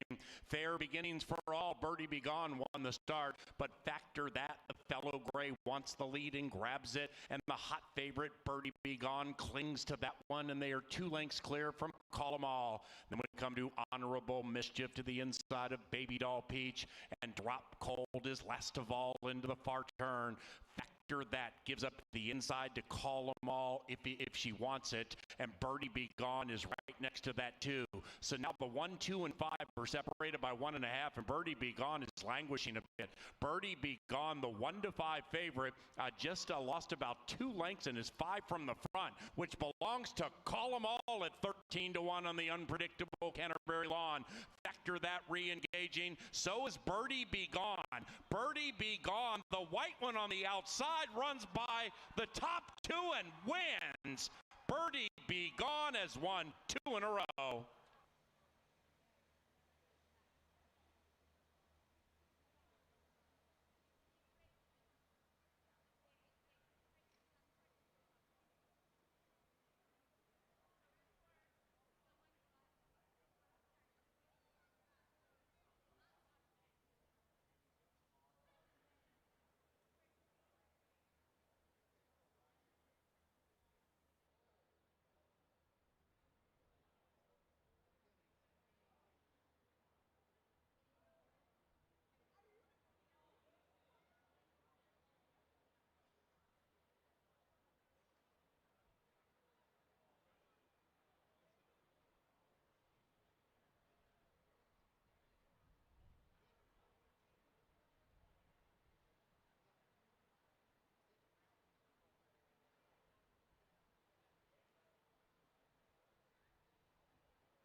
We're 14 minutes away from race 4. That means it's pick 4 time. Lowest in the country, 10% takeout, and it's going to start right here. And this race at 7 furlongs, I couldn't narrow down. I couldn't really get a single through this whole sequence, so we'll go 3 in this one. My top pick is the 5, Stop and a Trace. He would be by far the best outcome, but the outside favored 2 are going to be really tough in here. I couldn't get around both of them, so I had to use them. But I'll just narrow it down in the next race to Brit Blitz and Mansoura. I thought that these 2 would have enough pace to run out where they could provide a bit of a price in this sequence, because the next race I'm going to go with a couple of firsters. Key Man and Mr. in Person. 7 and 8 are the 2 firsters that I was honing in on. The outside horse, too, makes a little bit of sense in that spot. That's a pretty wide open race. You might want to go a bit deeper than I did, but Clear the Coast and Big Production are the 2 that I'm going to use to try to get the last leg. And we'll talk more about the 5, 6, and 8 in our final race today. I did end up putting Tap to Go on top, but those are 3 very evenly matched fillies to try to break their maiden, and that's what makes that $36 ticket for you. If you want to adjust that, like I said, maybe the third leg you'd add, subtract, whatever you want to do. You got 13 minutes now. And the guy that can give you a little bit more advice if you wanted to add anybody in this first leg, he's about to talk about race number 4, and that's Kevin Gorg. Yeah, thank you very much, Angela. Very formful start to this race card so far. Second choice, first choice as the early pick 4 has gone. I don't think that trend will continue. We're going to get some upsets along the way. I don't know that it's going to be in this race. I thought the outside 2 really stood out. In fact, if everything's fair and equal with the 7 here, I knew going along, picking the 8, that the 7 was absolutely the horse to beat. Just off a win, dropping in class. It's just old school handicapping. I don't tend to take that bait, but if all things are equal, the 7's going to be a real handful here. But be patient with the pick 5. Pick and choose where you spread. Bottom line is, with that 10% takeout, we've seen some obnoxious payoffs. It was just inside a month ago where one ticket paid nearly $20,000, and it wasn't crazy. There was an upset or 2, but there were some favorites in there as well. So I strongly encourage every day, if you play one bet at any racetrack, but ours specifically, it's the pick 5. It's the best play in horse racing. Let's handicap the race. 7 furlongs, a quirky distance. I like horses with some route experience more often than not, and that's what number 1, Superwise, has in his corner. He's got Gary Shearer, the crafty Cajun conditioning. He's got the go-to girl in the saddle. That's Erica Murray. And it's a horse that has staunch closing kick. Anytime you get 7 furlongs, some of these sprinters get a little tired in the late stages. You want a horse that can kick it in late. And Gary Shearer always has Superwise legged up and ready to roll. 14-1 up on the board. Number 2 is Mount Zeror, the Q, Alonso Quinones for Jose Silva. In good form, decent stalking style, and on a short break of just, it's been just 6 days since Mount Zeror last run. Looks really good in the paddock, full of energy and full of spice on the betting board. 5-2, taking a lot of the early money. 3 is Palace Kitten. There's Kelsey. Kelsey gets the call here on a class dropper. Should be rolling late. 0 for 7 at Canterbury is the red flag for me. But there is pace in the race. We'll see if that horse can pick him up and lay him down in the late stages. Number 4 is Catholic Guilt. Victor Santiago for my main man, Troy Bethke. Last time out against better competition, just didn't fire whatsoever. I like that Troy comes back here off a month's rest. We'll see if the horse can jump up and improve and run a good one. I like also that the horse has taken some money. 15-1 morning line, conspicuous on the board at 8-1. Angela's top pick is the 5, Stop and a Trace. And Constantino Roman gets the call for Jose Silva. 2 things I didn't like here. Carlo Lopez jumps off to ride the 7. He's the go-to rider in the barn. The other thing is 3 for 32. Now, the speed figures are there. The horse is certainly good enough, but I've got Camera Shy written down on my papers here. Camera Shy is 3 for 32, but certainly good enough, and especially at 10-1 to use in the exotics. 7 Ultimate is clearly the horse to beat. I mean, this horse stands out like a sore thumb on paper. Loves Canterbury and loves to win. 12 wins from 49 starts. They just crushed $7,500 maidens and posted a 74 buyer. And now they drop in for 4. So I get it. It's the end of the meet, and, we're shipping to different tracks. And if Ultimate brings anything close to what he brought last time, it doesn't matter what the other horses do. They're running for second. But on the class drop, I was willing to take a swing and try to beat this horse. And I'm going to go right next door to the old 10-year-old Ship It Red. I get my guy Double H. I get my girl Valerie London. I get a horse that I think gets a really cool trip. I think the 7's going to be out near the front. I think the 8's going to be sitting 3-4 lengths off, ready to pounce when they turn for home. What a cool race. Let's start the pick 5 with a winner. Big pick 5 headed your way here, and these are the nights where you can sneak a ticket through and get paid. We're looking to probably anywhere between 15 and 30,000 in the pool, and with a lighter crowd at Canterbury, you can maybe be the only ticket that hits it and cash for size. Pick 5 starter, race 4 at the gate in around 8, and then they're gonna get it on. Oh, Yeah, it's okay.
Now, the pick 5 has already started, but there's a pick 4, and there's a few horses in the last that I think you could build some wagers around because they exit the same race, and that's the Northern Lights debutante. So we're going to look at a few from that spot.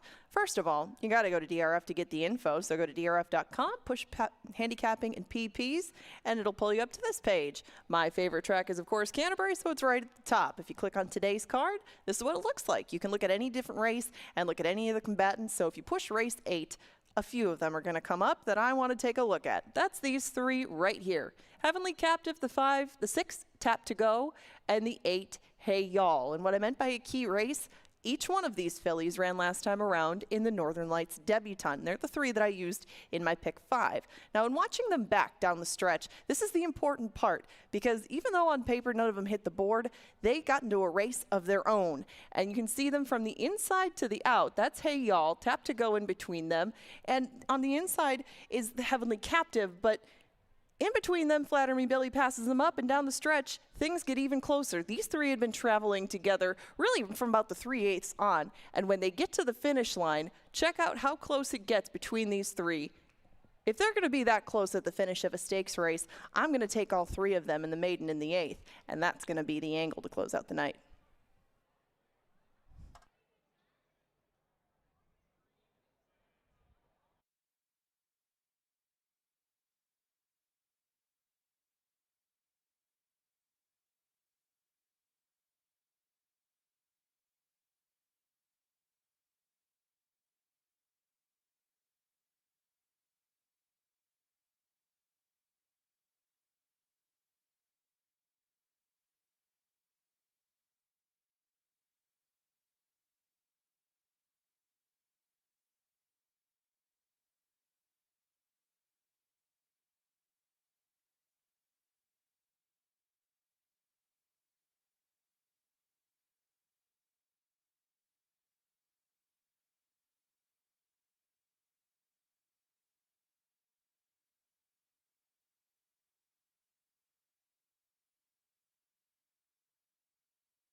They've reached the starting gate.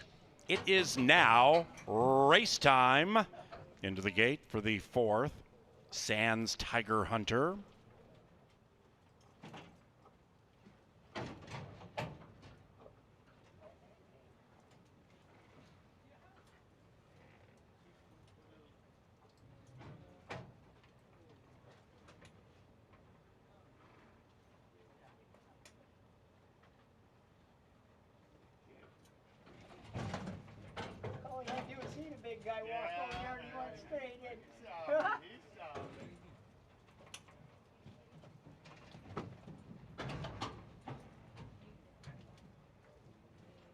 Ultimate, 7-5 in favor.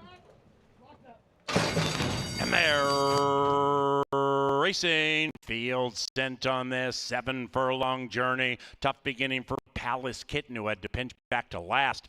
Mount Zeror finds the front first. Mount Zeror and the Q by nearly 2.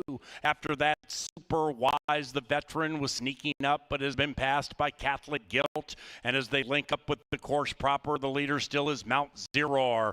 Then we come to Stop and Tray, about 3 lengths from the lead, and to the inside of Ultimate. The 6-5 favorite is wide, but definitely in touch with the field. To the outside of Super Wise, and between them a recovering Palace Kitten on the move. The one in last is Ship It Red, but only 7 lengths from front to back, and they're still chasing Mount Zeror. Mount Zeror from Catholic Guilt trying to exit the purgatory of second. Then we come to Stop and Tray. That one's on the move. Outside of that, Ultimate shoved on 4 wide, but in the thick of it, Super Wise is 5 lengths from the lead and right behind Catholic Guilt. And here they come.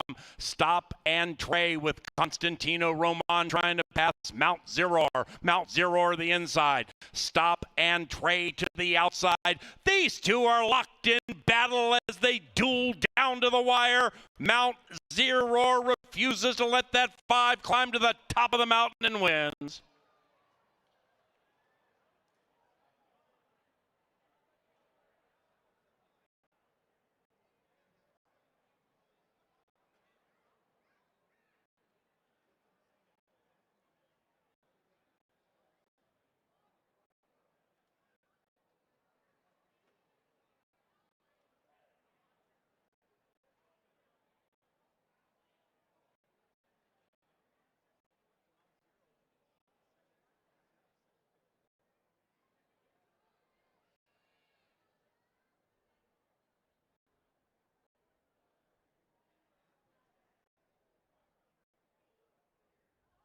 It's a photo finish from race number 4, and we also had a couple of claims. Stand by.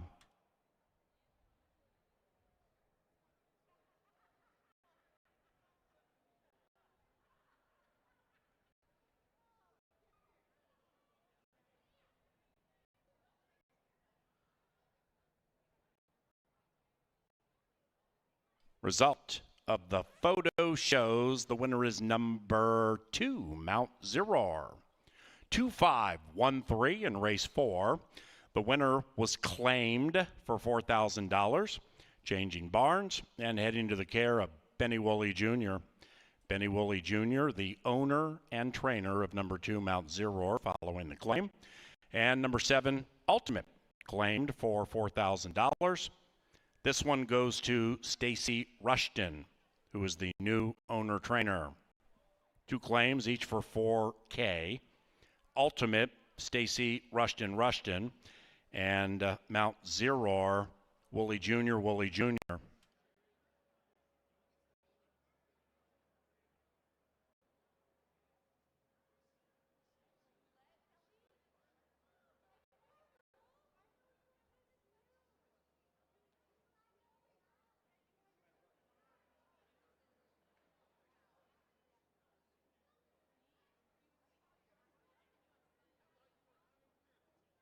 And race number 4 is official. Superfecta paid nearly $52 for a dime. The first pick for $15 and a change. That 50-cent trifecta, $79.55. On to the 5th and back to the firm turf course. Race number 5 begins the 3rd and final pick 4 for this Wednesday. Scratch number 5 as one does. Race time for the 5th, about 6:05. That one's courtesy of Pepsi and John Deere. Mount Zeror heads to the winner's enclosure with Alonzo Quinones. The winning owners, Taboada Racing, and the winning trainer, our leading trainer, Jose Silva Jr.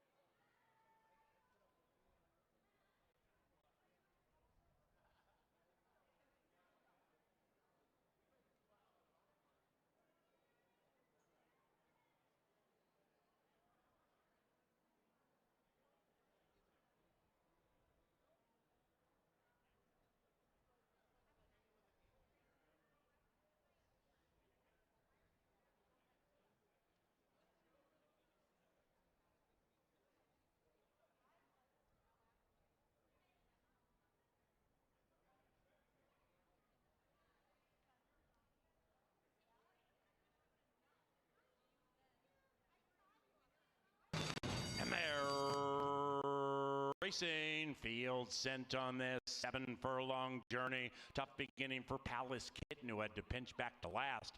Mount Zeror finds the front first. Mount Zeror and the Q by nearly 2.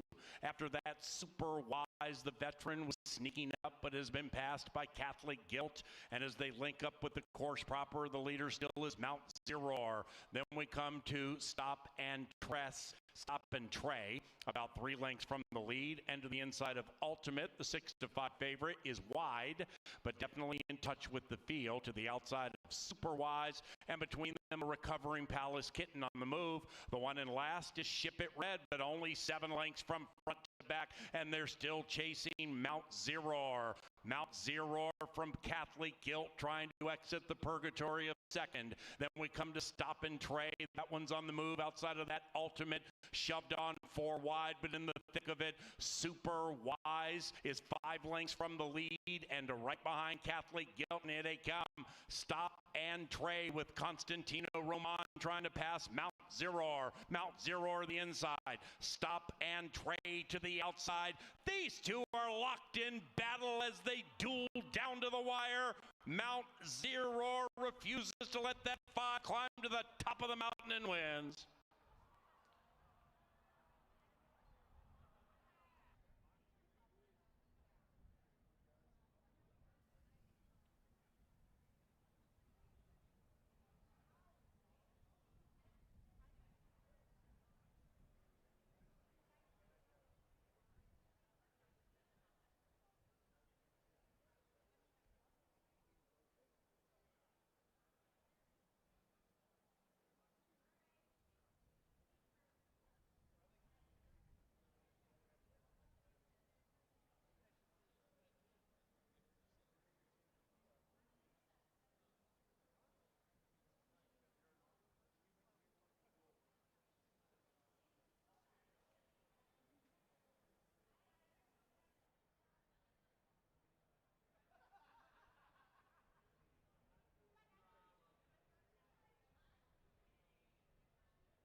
Mighty Matty shoved on hard. Not a word, closing fast on the inside. Now angles outside after that Island Jive. Blues Cross just angled to the outside of Island Jive. And they're all still chasing Lunar Seas. Lunar Seas from Not a Word. Blues Cross late. And Lunar Seas goes to jumping around late in the stretch, but is just showing off after an impressive wire-to-wire win.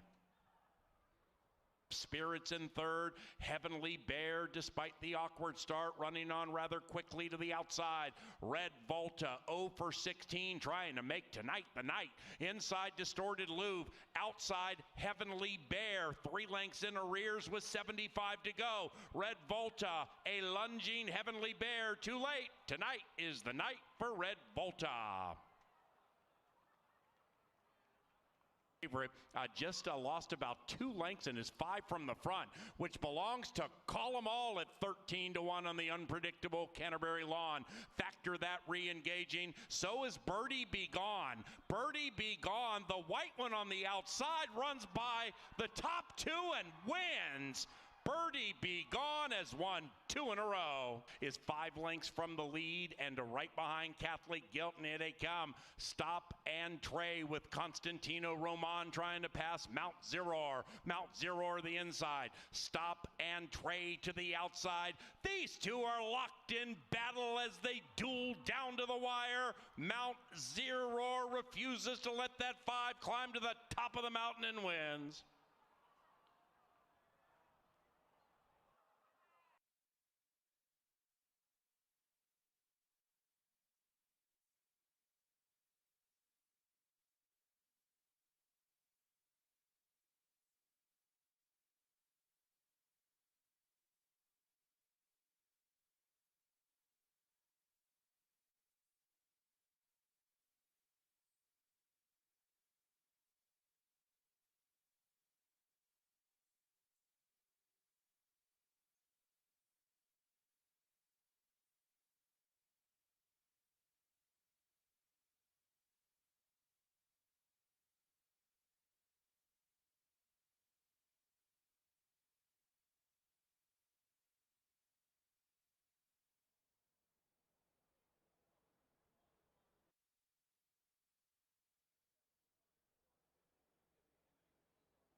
Well, pace makes the race. I don't care what the distance is. And at a 7 furlong distance, a route horse on the front end, loose, with a 24 opening quarter mile. I mean, that's unbelievable. Great ride by the Q. And once he got that 24, the rest was just window dressing. The race was over. And boy, they knew that horse did not figure to be the off favorite, but the betting public crushed that horse down to 7-5.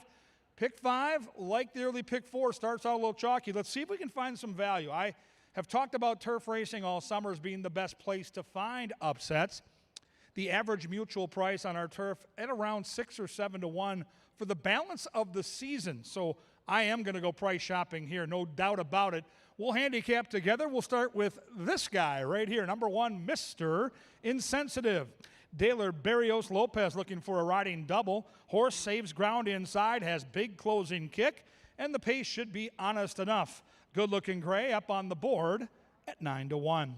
Number 2 is Brit Blitz. This is the steam horse at the windows. 5 to 1 morning line. Fans having nothing of it. Cut in half at 5 to 2 as Andrew Offerman makes a rare appearance in the Canterbury Paddock. This is good news. All right, back to Brit Blitz. Alonso Quinones looks to go back-to-back in the saddle. The horse, like the inside marker, is void of early speed, so we'll save ground and try to swamp him in the Canterbury stretch. Speaking of closers, here comes another one. Number 3 is Score McCoy. Leslie Mowing for Nancy Sheen. Void of speed. They're going to need that pace to back up, but 1, 2, and 3 are going to challenge each other for the back of the pack early and try to come running when they turn down the lane. My pick in the race will be number 4. I'm going to try for an upset. I'm going to try Mach 2 at 8 to 1. The scratch of the 5 might leave the front end fairly open. I'll acknowledge that Harry and the 7 might be a little quicker, but I'm okay if Victor Santiago takes Mach 2 just off the pace and tries to press and pounce. I love the price up on the board at 8 to 1. I'll try the Minnesota bred Mach 2 for Mikey B. Number 6 is Mansoura, Kelsey Har for Bobby Klein. Good long shot connections. The horse is in moderately decent form, has hit the superfecta in back-to-back races at 9 to 1 and at 16 to 1. 7 might be loose on the front, and that's a problem when you've got Double H in the saddle. It's Flying Martini, and he's looking to leave him punch drunk. The 7 looks fantastic down here in the paddock. I'm going to tell you right now, if you're new to Canterbury, new to horse flesh and all that good stuff, I love the way the 7 looks. We've got an arched neck, we've got a healthy coat, we've got muscle, and most importantly, in September at Canterbury, at the end of the meet, we've got some verve, we've got some energy. So 7 on paper looks tough. 7 looks even better out here in the flesh.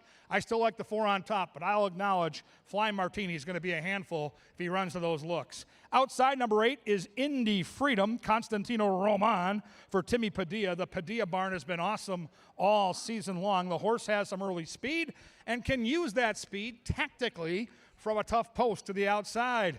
We've seen a lot of favorites early, but we've got a whole half, the back half of the card to find some prices. Who do you like? It's race 5. It's coming up, and it's coming at you next.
Ladies and gentlemen, the stylings of our bugler, Sir Leonard Dykert.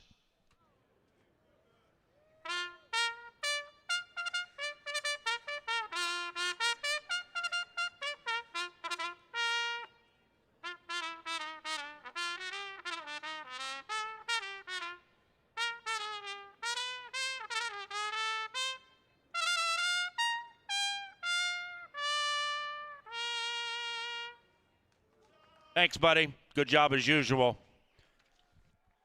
Sir Leonard Eichert to the turf course for the 5th. It's firm. Rail at 0.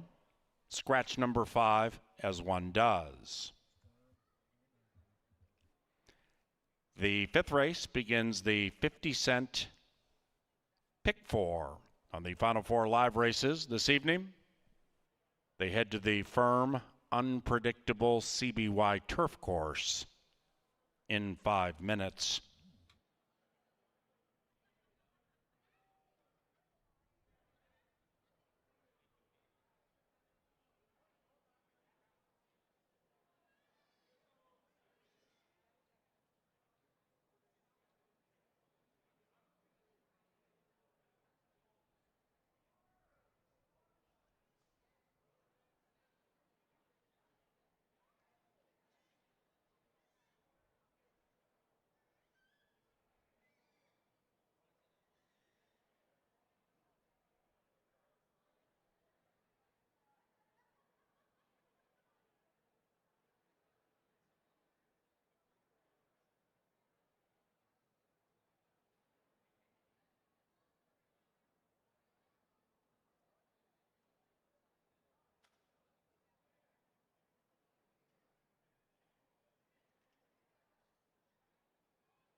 Hello again, we are trackside, and before we get to this upcoming 5th race, we are going to play a short game of musical chairs. I've got these 4 lovely folks over here. We're going to introduce them and then get them ready for battle. What's your name? Where are you from? Jesse from Chatfield, Minnesota. All right, who's our next contestant? Hi, I'm Meg from Minneapolis. All right, who's next representing the males? Alex from Bloomington. All right, and last but not least? Bailey from Plymouth. All right, ladies, gentlemen, take your positions around the chairs. And if you're not familiar with musical chairs, it's pretty simple. We got 4 contestants, 3 chairs. When the music stops, whoever doesn't have a seat is out. Whenever you're ready. Go ahead, take a stroll around there, guys. All right, don't linger on a chair too long. The music could stop at any second. Have a seat. Oh, I'm so sorry about that. The ladies are going to win musical chairs today. The lovely Annika will take a chair away. Oh, just one. All right, girls. Ready, set, walk.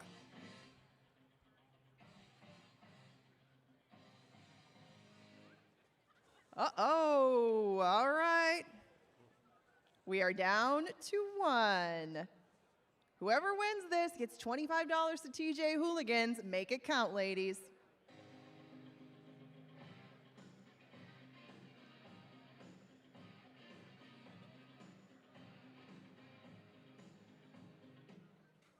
Oh, all right, we have our winner. Congratulations. You're going to TJ Hooligans. You got 25 bucks. We'll take care of the chair. How do you feel?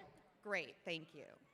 Well done with the musical chairs. For the rest of you, we got, I think, decks of cards. You guys can go play a little goldfish or go fish with each other while she heads off to TJ Hooligans. But we thank you all for playing musical chairs. This is sometimes a contact sport. You handled it beautifully. And if you want to bet on race number 5, remember, we're 3 minutes away.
Into the gate they go for race number 5. It's post time. Post time for the 5th. Flying Martini, 8-5 in favored. Mr. Insensitive, one of 3 Minnesotans in the race, has gone in. Rip Blitz, Score McCoy. Now the favored Flying Martini. And Indy Freedom, last of all. Turf time. They're racing. Perfect start. Mach 2 won the start, but the lead has been ceded by a speedy Flying Martini, and Indy Freedom at 7-1 is good to go on the wide side. Indy Freedom from that outside spot gets down to the inside, had to go fast to get there, but leads by 2.5 Flying Martini. Another 2.5, maybe 3 back to Mach 2, about 6-7 from the front. After that, Mr. Insensitive to the inside of Mansoura. After that, we come back 3-4 lengths to Britt Blitz and Score McCoy. Old McCoy would have to score from about 18 out of it, chasing Indy Freedom. Indy Freedom loose on the lead by 2.5. After that, Flying Martini to the outside of Mach 2. Then it's Mr. Insensitive, 4 lengths from the front. And to the inside of Mansoura, Britt Blitz is 8 lengths from the lead and the same distance clear from Score McCoy. Off the far turn, they let Indy Freedom get loose, but now he has company in the shape of Flying Martini. But that lead still is 1. Indy Freedom let the favorite get next to him, but then he ran away by 1.5. Flying Martini working hard to keep up with that 8. Then we come to Mach 2. Outside of that, Britt Blitz coming with a run. Inside is Mr. Insensitive, and now they pack up with 175 to go. It is Indy Freedom. Here comes Flying Martini on the inside, Mr. Insensitive, and behind them Mansoura. Meanwhile, Indy Freedom resurgent. Indy Freedom got that red shadow roll down in time, but it's a photo.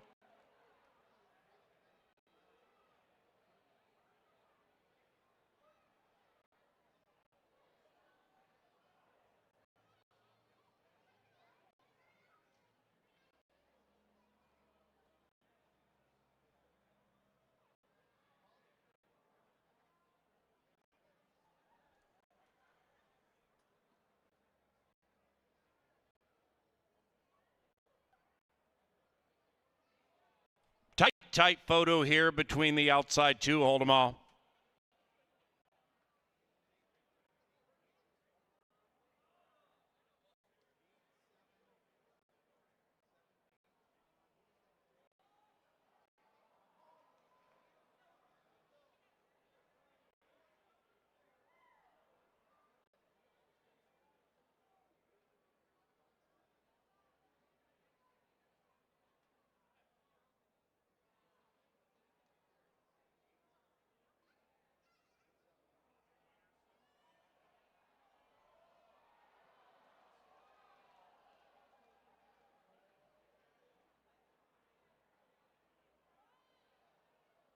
We have an answer. Result of the photo shows the winner is number 8, Indy Freedom, at 7-1. Favorite second. Inside horse third, Mansoura fourth, 8-7-1-6 and 136.41.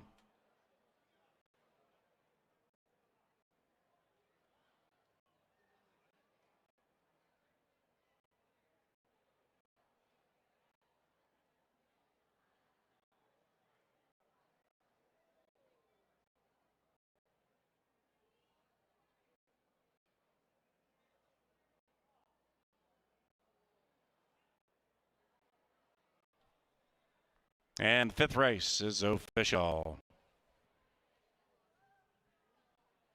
The pick 3 from race 3 paid $36. The race 5 exact at $28. 50-cent trifecta, $114. Favored in the middle. Superfecta paid nearly $100 for a dime. Race 6 is about 22 minutes from now. It's our final turf race tonight. Scratch number 5. Cocoa Night. Maidens hit the turf about 22 minutes from now. Thanks to Hormel, a proud sponsor of racing at CBY, and Kim Crawford Wines. We also thank Tri-State Bobcat for 2025 sponsorship.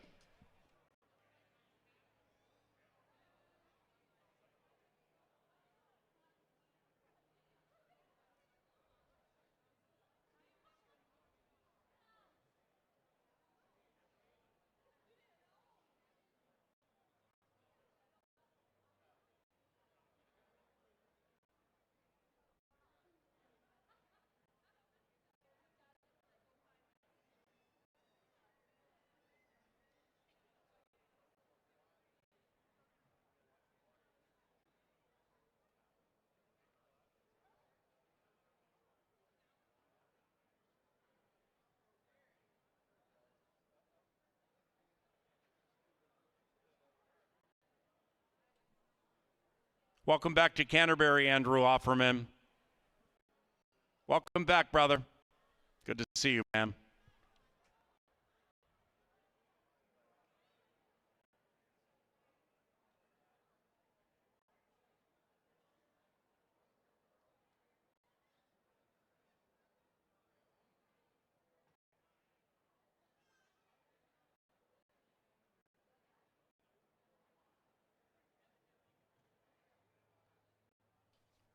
Into the winner's enclosure, the upset-minded Indy Freedom and Constantino Roman. The winning owners are Barbara Waite and Tim Padilla, and the winning trainer, Tim Padilla. Race 6, only 20 minutes from now.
Racing.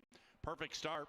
Mach 2 won the start, but the lead has been ceded by a speedy Flying Martini, and Indy Freedom at 7-1 is good to go on the wide side.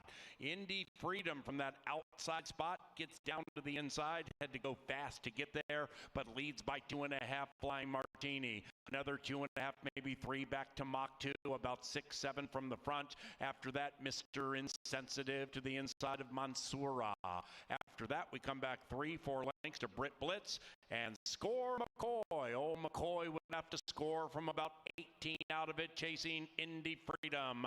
Indy Freedom loose on the lead by 2.5. After that, Flying Martini to the outside of Mach 2. Then it's Mr. Insensitive, 4 lengths from the front. And to the inside of Mansoura, Britt Blitz is 8 lengths from the lead and the same distance clear from Score McCoy. Off the far turn, they let Indy Freedom get loose, but now he has company in the shape of Flying Martini. But that lead still is 1. Indy Freedom let the favorite get next to him, but then he ran away by 1.5. Flying Martini working hard to keep up with that 8. Then we come to Mach 2. Outside of that, Britt Blitz coming with a run. Inside is Mr. Insensitive. And now they pack up with 175 to go. It is Indy Freedom. Here comes Flying Martini on the inside, Mr. Insensitive, and behind them, Mansoura. Meanwhile, Indy Freedom resurgent. Indy Freedom got that red shadow roll.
Our dear friend Andrew Offerman in from New York, just finishing up a fantastic meet at Saratoga. The beauty of working at a racetrack is we get to stay connected through these great races we love so much. Give me your assessment of what you just experienced at Saratoga. I know it was a meat grinder, started in early July, but it just looked like the who's who of horse racing. Yeah, thanks, Kevin. Great to be back. Saratoga is a special place. Oldest continuously operating sports venue in North America. Very proud to be a part of it. It was a tough and long summer as we redeveloped Belmont Park. We spent an extra week and a half or so upstate, but a great summer. Amazing moments, fantastic racing, and got a chance to see Sovereignty run an amazing race, both in the Jim Dandy and in the Travers. Yeah, the star power is what you get at Saratoga like no place else. To me, I compare it to Fenway Park, and let's talk about Sovereignty because you and I have been following this game for decades. Certain horses come along, they've got that something special. He looks like that kind of horse. Definitely. I think a lot of us were curious to see how he bounced out of the Triple Crown. The Belmont being held at Saratoga, obviously skipping the Preakness made it a noteworthy story. Yeah. But he ran an amazing race in the Jim Dandy, and listening to the Connections feedback after that race that they thought the horse was maybe only at 60 to 70% of himself was a startling revelation after that race. And he showed it in the Travers. He was really in cruise control and took control of the division. Maybe as good of a 3-year-old as we've seen in the last 15 or 20 years. For race fans that haven't been to Saratoga, and I've been there a handful of times, I would call it magical. Explain to our fans here at Canterbury who understand a festive crowd, who understand maybe a picnic area from back in the days, in the Downs days, there's nothing quite like your racetrack. Yeah, it like we talked about before, Fenway Park's a good comp. You feel the history of the venue when you walk into it. Average daily attendance in the mid-20s to low 30s, and an energy that's really, similar to what I experienced at Canterbury in terms of how passionate the crowd is about horse racing. It's an amazingly special place. If people have an opportunity to check it out, it's got to be on sports fans' bucket list. Yeah, it's not my number one racetrack to visit, and it's really not close. And I've been to Del Mar, I've been to a lot of great places, but Saratoga is so unique. Let's talk about New Belmont Park. I'm lucky enough to travel with the Minnesota Wild. It's right next to the brand new arena, which is spectacular. How are the buildings coming along, and what can we expect? Yeah, very excited to open Belmont Park fall of next year, consolidate racing downstate to a brand new Belmont Park, over a $500 million facility that we're proud to be able to put together for the state of New York, and look forward to bringing the Breeders' Cup back in 2027. Should be a special experience. Yeah, the Breeders' Cup to me belongs. Listen, it's great in California, but it belongs to be moved around. And when it's on the East Coast, NYRA does such an unbelievable job of hosting. I can't wait to see it in a couple of years. Thanks for coming back and being a part of the paddock preview here for Race 6. This is some of your favorite races. Did you handicap this card? I did not. Just glad to be a fan today. Remember Bango? Remember that one?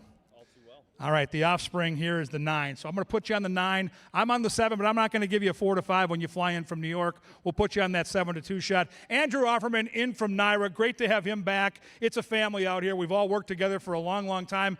I met Andrew a decade and a half ago, and he was our quote-unquote press box intern who literally ran the press box for us. And I'm a St. Thomas guy, proud guy, but I even hired a Gusty because I knew this kid was special, and he's making us proud every day out in New York. I'm on the 7. Andrew Offerman's on the 9. You got to put your money where your mind is. These are young 2-year-olds looking to make a splash. Closing week at Canterbury Park. It's race number 6. The babies take center stage. They'll be at the gate in around 8, and then they're going to get it on.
Here they come, the maidens for race number 6, scratch number 5, Cocoa Night.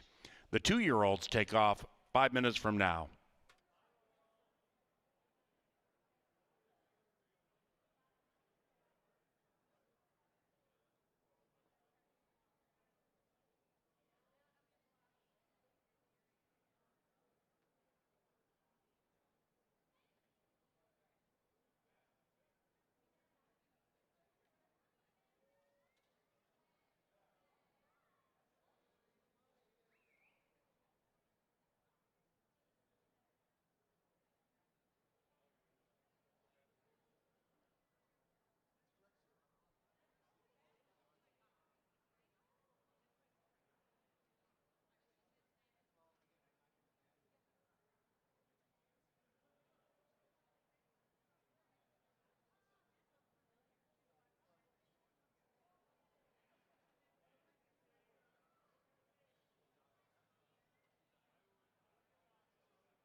Ladies and gentlemen, we have a late scratch in race number 6 being announced for the first time. Scratch number 6, Ben's Lake Echo. Number 6, Ben's Lake Echo, a late scratch. Refunds available right now for Win Play Show, Exacta, Trifecta, and Superfecta wagers involving the 6. Likewise for doubles you had on races 6 and 7. There will be a consolation double payoff to number 6, Ben's Lake Echo, from the winner of race number 5, Indy Freedom. Pick 3, 4, and 5 wagers, including number 6, Ben's Lake Echo, will shift to the starting favorite.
And the 2-year-olds have reached the starting gate. It is now post time for race number 6.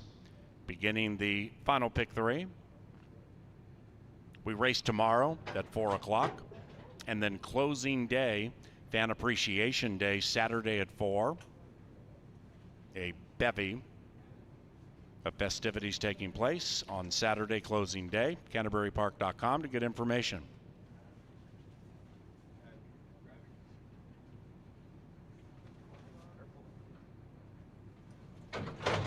Four debuting, including the only filly in the race, number 2, Golden Ratio.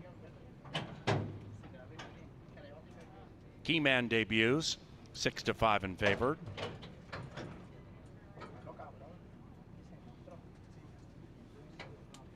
Crosstown Highway, wearing the spanky clean colors. Next in, after Mr. Impersonal and Go Sparky. So 3 behind the gate, 3, 8, and 9.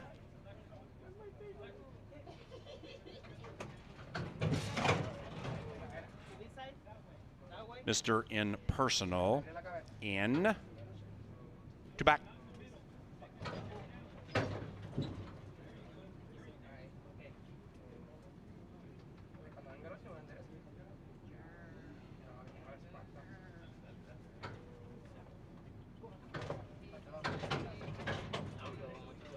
Crosstown Highway in. Go Sparky. Last in line. Here come the babies. And they're racing. Go Sparky. Lack Spark out of the gate.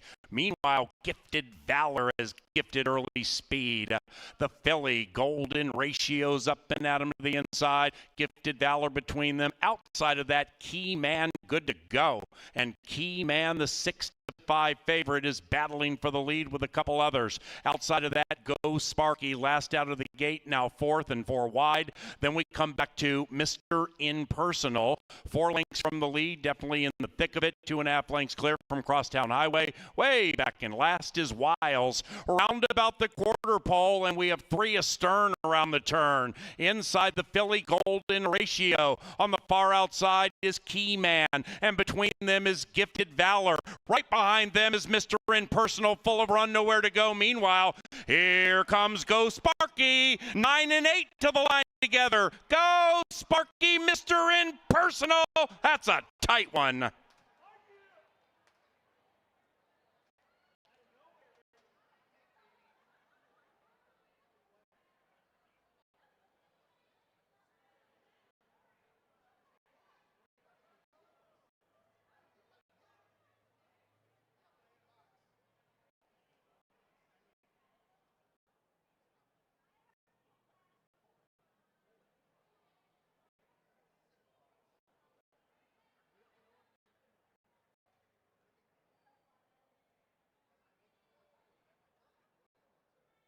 Photo finish, photo finish.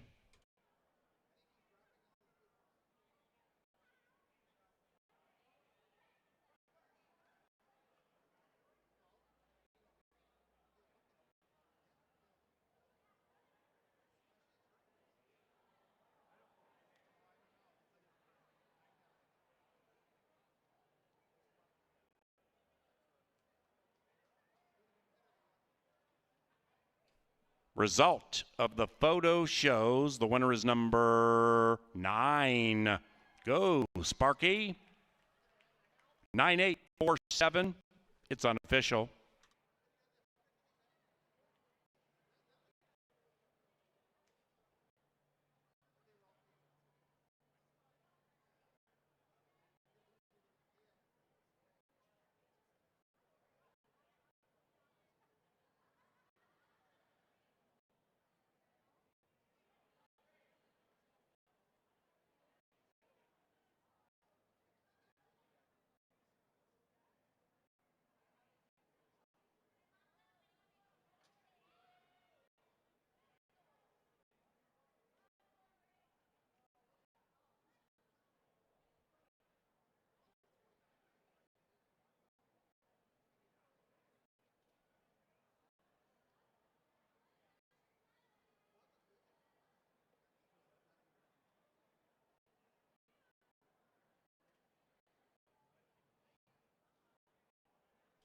Race number 6 is official. 2040 for the exacta. Once again, we had a late scratch. Number 6, Ben's Like Echo. Refund still available there. Pick 4, 139.05. And a consolation double paid to number 6, Ben's Like Echo. The 7th is our penultimate, Fast Main Track. Number 6, Calzone, is ridden by Erica Murray. Scratch. Number 8, The Scent. Number 9, Lake of Fire, scratches into the race.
Now entering the winner's circle, the winner of race number 6, the 9, Go Sparky.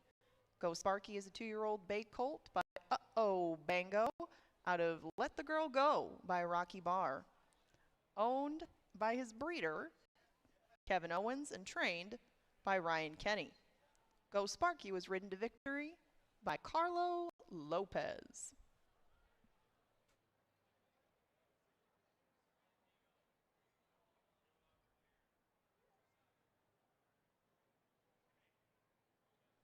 Race 7 in 21 minutes. Scratch the 8, the scent.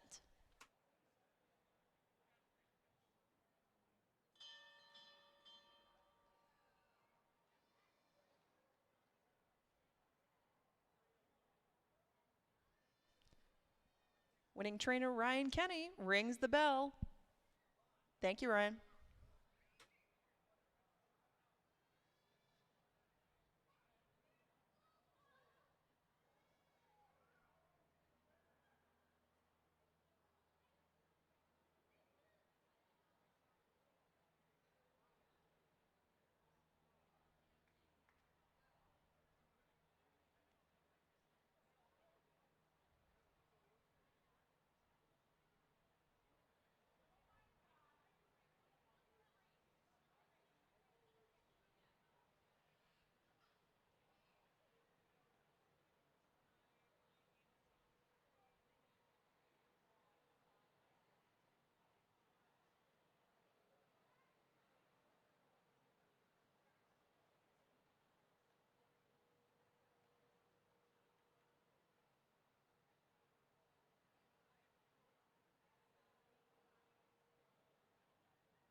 And they're racing. Go Sparky, lack spark out of the gate. Meanwhile, Gifted Valor has gifted early speed.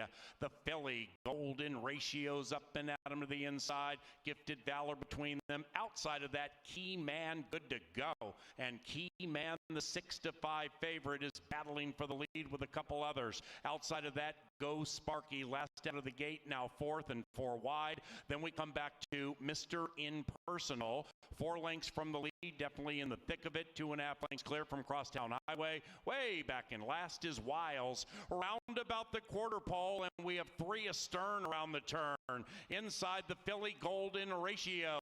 On the far outside is Key Man, and between them is Gifted Valor. Right behind them is Mr. Impersonal, full of run, nowhere to go. Meanwhile, here comes Go Sparky, 9 and 8 to the line together. Go Sparky, Mr. Impersonal. That's a tight one.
Angela Herman, Kevin Gorg with you to get you set for the late daily double. We see an upset, then we see a mild upset. The pick 5 gaining some momentum after a very paltry early pick 4. And Ange, if the 5 doesn't win here, then the pick 5 gets interesting. But the problem is the 5 is going to be a handful. He doesn't have a whole bunch of speed, though, at least in recent times, and that might work against him in here. We'll find out. On both surfaces, speed tends to work very well, and that's why I put the 1, Clear the Coast, into my picks. In fact, I used him on my Now Dead ticket, but Clear the Coast has been using his speed going a touch longer recently, and now they're going to go 7 furlongs with him. I like the inside draw. Harry's going to be on him, and I think the game plan is just go as far as you can, as fast as you can. It could be all the way, and right now they're 7-1. Anytime you see Harry with speed at a price above 5-1, you don't have to talk me into it. I mean, I think that horse makes some sense. I think Harry's going to get that horse every chance to get the job done. I just see enough other speed where I think it might be deep water turning for home. Mac Robertson's got a pair in here. Little Trouble is the 2. Boy, 9 horses all wound up down here in the paddock. We'll keep an eye on that for you. Now settling in. Little Trouble's the 2. G-Rod for Mac. This horse, to me, is at the right level. I mean, allowance company last time was way too much. Back on dirt, back against 7,500, makes sense. Well, how do you not use this horse, I guess, right? Uh-oh. We got a real handful. I'm telling you right now. Is a bit of a handful. Lake of Fire living up to the name. I'm going to tuck in here a little further. I don't move we'll like get I out of used his to. way. We'll go back to Little Trouble at 7. Trust this horse. Little Trouble is one of 2 from Mac Robertson's stable, and Little Trouble has a little bit less experience, I guess, but more this year. And he comes off the turf course, so maybe things could be a whole bunch different now that he is making a lot of different moves. More ground, different surface. And Little Trouble has shown some speed in the past. I wouldn't expect him to be too far off Clear the Coast, but I still think that the price might go up a little bit too. I'm on the 3. I'm on Without Equal. I'm going to need that pace to back up. So I'm counting on the 7, the 9, who's all wound up, and that 1 to crackle-lackle. And I'm going to get the great trip with Carlo off the pace, scraping paint. I love inside post positions. We've talked about that before in the 7 furlong races.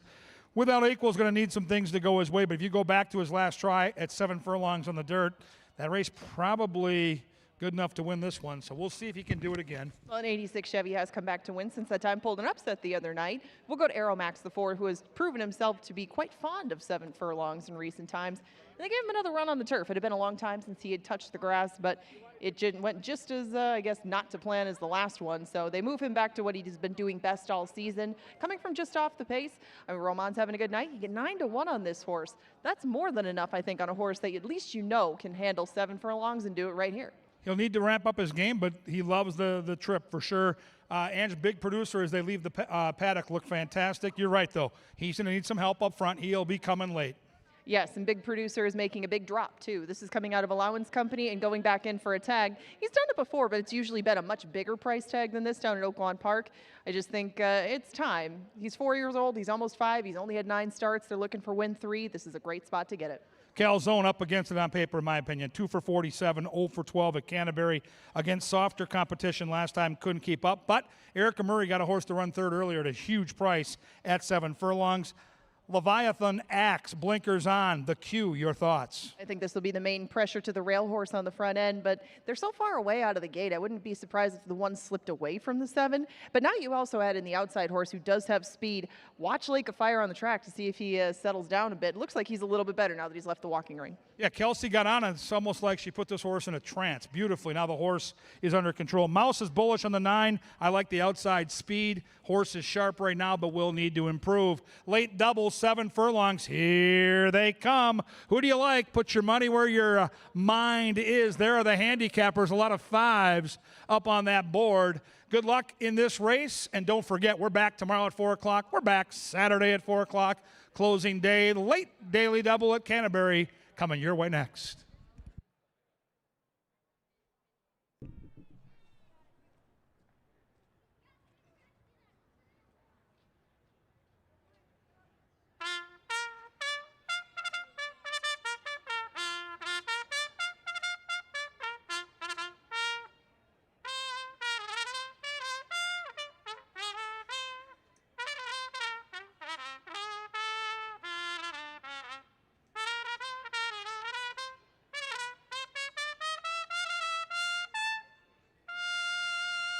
SLD. Thank you. Onto the track for the 7th. They go 7/8. Number 6, Calzone, ridden by Erica Murray. And scratch 8, The Scent.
Arriving at the starting gate, it's race time.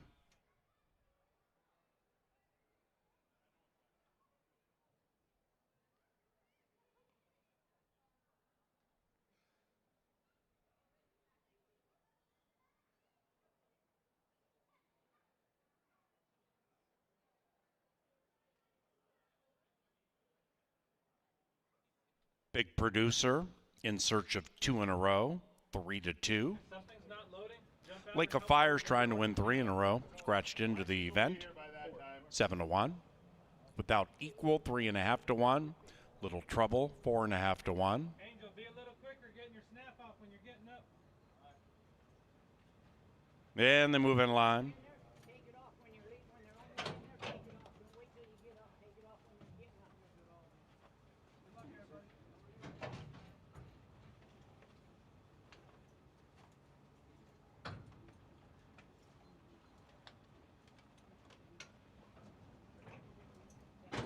Without Equal is next.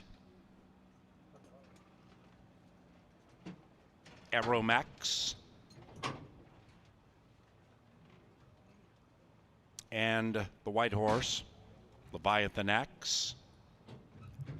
Lake of Fire, last in line.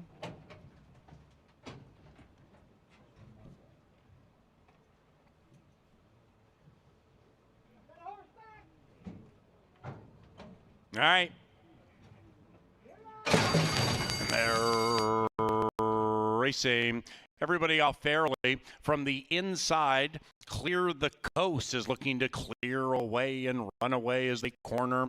And it's Clear the Coast from Little Trouble. Clear the Coast puts the pedal to the metal and opens up 3 on the other 7. It's 1, 2, 3, 4, 9, 7, 5, 6 as they head up the barn side, and they're covered by about 13 lengths because Clear the Coast has cleared away by 7.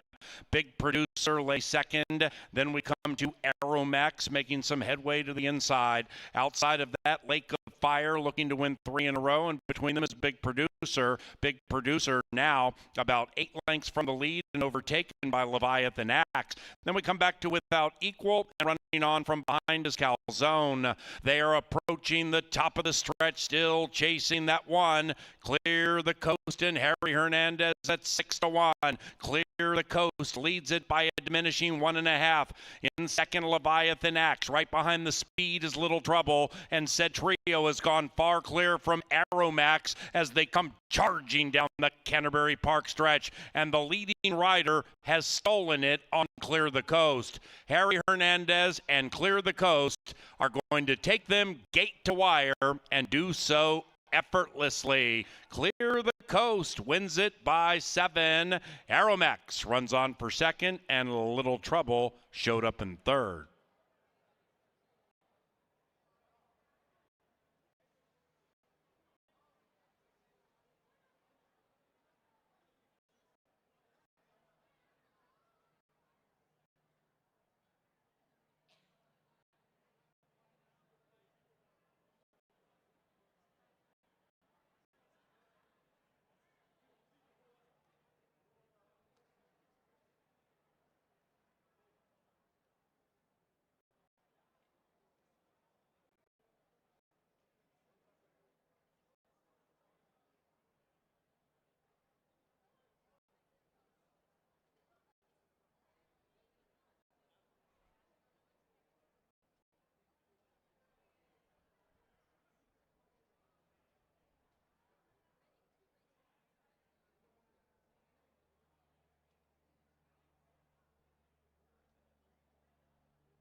Number 1, Clear the Coast, ran first. Second, 4, Aeromax.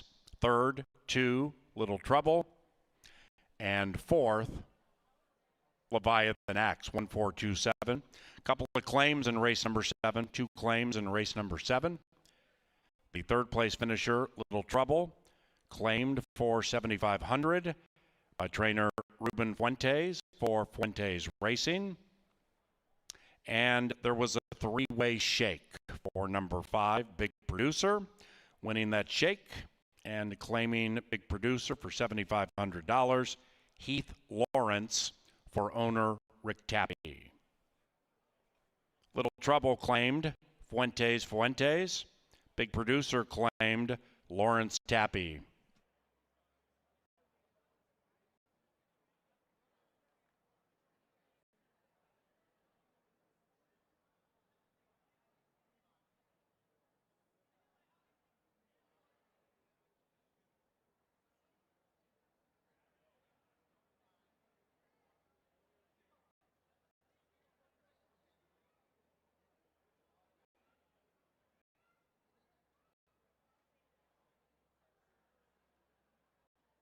We come now to the 8th. That's our final live race tonight.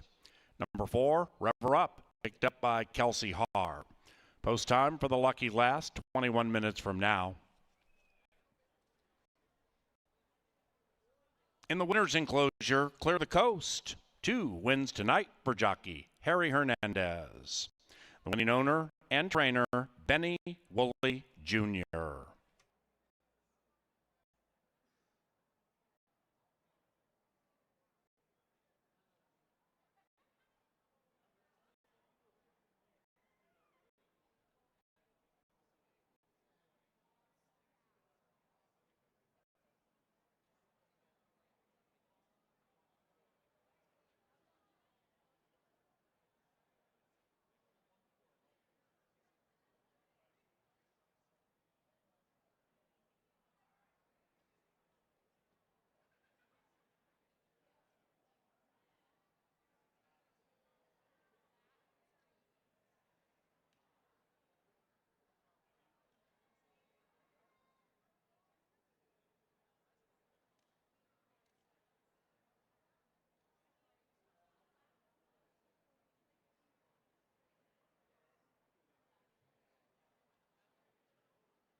Racing everybody off fairly from the inside. Clear the Coast is looking to clear away and run away as they corner, and it's Clear the Coast from Little Trouble. Clear the Coast puts the pedal to the metal and opens up 3 on the other 7. It's 1, 2, 3, 4, 9, 7, 5, 6 as they head up the barn side, and they're covered by about 13 lengths because Clear the Coast has cleared away by 7. Big Producer lays second. Then we come to Aeromax making some headway to the inside. Outside of that, Lake of Fire looking to win 3 in a row, and between them is Big Producer. Big Producer now about 8 lengths from the lead and overtaken by Leviathan Axe. Then we come back to Without Equal, and running on from behind is Calzone. They are approaching the top of the stretch, still chasing that 1. Clear the Coast and Harry Hernandez at 6-1. Clear the Coast leads it by a diminishing 1.5. In second, Leviathan Axe. Right behind the speed is Little Trouble, and said trio has gone far clear from Aeromax as they come charging down the Canterbury Park stretch, and the leading rider has stolen it on Clear the Coast. Harry Hernandez and Clear the Coast are going to take them gate to wire and do so effortlessly. Clear the Coast wins it by 7. Aeromax runs on for second, and Little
Angela Herman and Kevin Gorg with you from the plush TV studio in the press box. Angela, it is official. We've got one more race tonight. We've got racing tomorrow at 4 o'clock and racing on Saturday. 18 races to go. For all of us up here, listen, we love our summers at the track. We have so much fun in the press box. Look forward to hockey season. PA looks forward to football season. It's all good, but it's bittersweet. You get a little melancholy here in the final week, so we got to soak it up and have some fun. And tonight, if you're alive in the Pick 5, you got some nice payoffs. Absolutely you do, and you can see them up on the screen right now. I mean, it's nice to be able to root for a 2-to-1 favorite and think that $2,400 could be coming your way if a very usable and likable horse like Hey Y'all does come in. Good luck if you're alive. Nice handicapping, but we don't leave you with an easy task in the last. Minnesota-bred maidens going 5.5. Your thoughts? Anytime you hear the word maiden, you know that these horses have yet to win a race. So strange things can happen. You get a race like this where there's not a ton of data. You're getting into bloodlines. You're looking at workouts. A lot of these horses are lightly raced or haven't raced. I think these are the most important races to really watch how these horses look in the paddock, how the betting patterns are going, and then how they warm up. Unfortunately, if you're playing the Pick 5, it's more of a guessing game, and you're going on some of the data that you've got here, and you're trusting trainers and you're trusting some credentials. I think both the 6 and the 8 to me stand out as horses that have a chance to upset the apple cart. They look like the two most likely winners, but I thought the 1 and 5 at least had a puncher's chance of maybe doing something special. No, it's very fair. And when I looked in the angle, I mean, 5, 6, and 8 are all very usable and kind of interchangeable, really, with me in my plays. But if you go by the prices that they are on the board right now, I would much rather take my top choice, Tap to Go. But they finished so close together in the Northern Lights Debutante. Even though they were far behind the top 2, they got into their own race, and it was a good finish between the 3 of them. So I'll be curious to see what they have to offer when they don't have quite the stakes horses to keep up with on the front end. They have some maidens to deal with today. And that's the first one that you mentioned on the screen right now. She faced males in her debut, and she gave herself a lot to do right from the break. She broke slow that day, and Frosted Peach, even though she got towards the lead, had too much to deal with that day and just tired out in her debut. And shame on us, because last race, it stood out like a sore thumb. The one was Lone Speed with Harry Hernandez, and he put the field to bed. Now, I don't know if this horse is Lone Speed, because I think the 6, our top choice, is likely the speed of the speed. But this horse is a contender. Ran against boys, broke slow, did some dirty work. Very, very playable horse with Double H. What do we do with Chapada? We just watched Chip Woolley win as a long shot in race 7. Barrios Lopez has a win in the card. It's just my opinion, Ange, I like less workouts with horses debuting. I don't like a page full of like 15 workouts. This tells me the horse probably knows what she's doing. Only 4 listed works. That's fair. She did need a month off between 2 of them, that second gate work and then the one on August 21st. It's just that if I'm looking for a firster, usually it's a field where I'm not blown away by anything that the afternoon runners have done. I think that we have a very capable set in here of horses that have experience on her, and that edge alone, I think, sent me a different direction. I think that she can probably run, and she's out of a mare who's produced no winners, but a couple of second-place finishers and 1 third-place finisher on their debut run. I was just going to give her one with the thought that some of the horses who are outside had too much of an edge at this juncture. Mac Robertson's a big price with the 3. They paid $35,000, did Extreme Racing. Another horse that I think flies under the radar here, had trouble on debut and is bred to be a good thing. I mean, she kind of made her own trouble, though, didn't she? She broke really slow that day in Private Speaker, got a little green behind runners, and she just stopped. I mean, she just stopped running, gave up around the turn. I don't know what happened that day. You're always going to be able to forgive a first out. It's just that needs more than forgiveness. It needs a complete turnaround. So I was going to look a different direction at the other Mac horse, really, instead of Private Speaker. I'm going to let her try to work out some of that greenness on her own time. Rever Up gets Kelsey Haar. Not much on debut to love, if I'm being honest. Went off at 34-1, didn't take any money, broke slow, and never really made a move. So I think she's still kind of figuring things out. So let's get to the 5. Heavenly Captain, to me, is a super sneaky horse here. And she's entered with a couple of her stablemates in the past, and Heavenly Captive was the lesser bet of the 2 in her debut, and she ran much better. She was with Private Speaker that day, and then Heavenly Captive went in the Northern Lights Debutante. She had the rail, she broke slow again. She, I think, is going to be in a much better spot overall today, being against maidens, being drawn towards the outside. And we'll see what she can do with some of that speed. I don't think she'll be that far behind Tap to Go. No, and Tap to Go to me is the horse to catch. I love the way she ran last time. If I'm looking at a stakes race where all 3 horses kind of ran within a length of each other, I'm looking for the horse that did the dirty work. And Tap to Go was up front during a quarter mile that went in 21-4 to open up that race.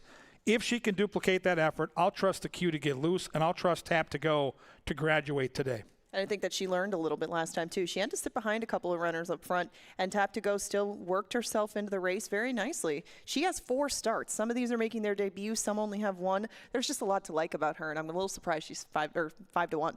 Tranquilino Gang sends out the 7. They've brought prices home before, and you do get blinkers on, but it's a little bit of a reach. There you see the picks from the handicappers, and obviously the 8 is the horse to beat.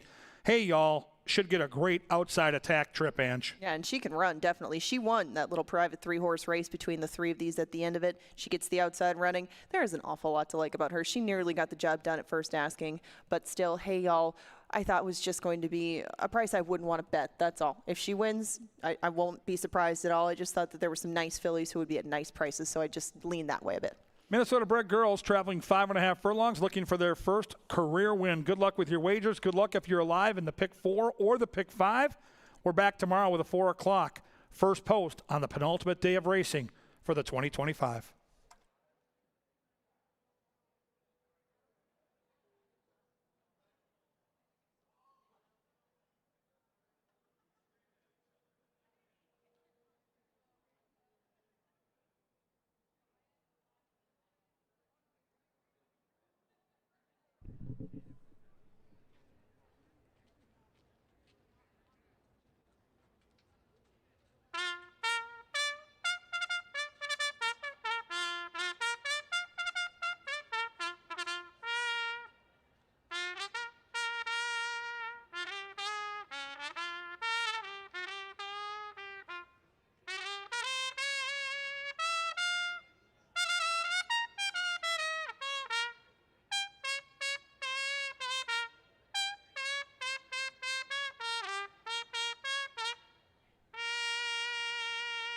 Lynn Dykert, Canterbury Park's bugler, and the best in the biz.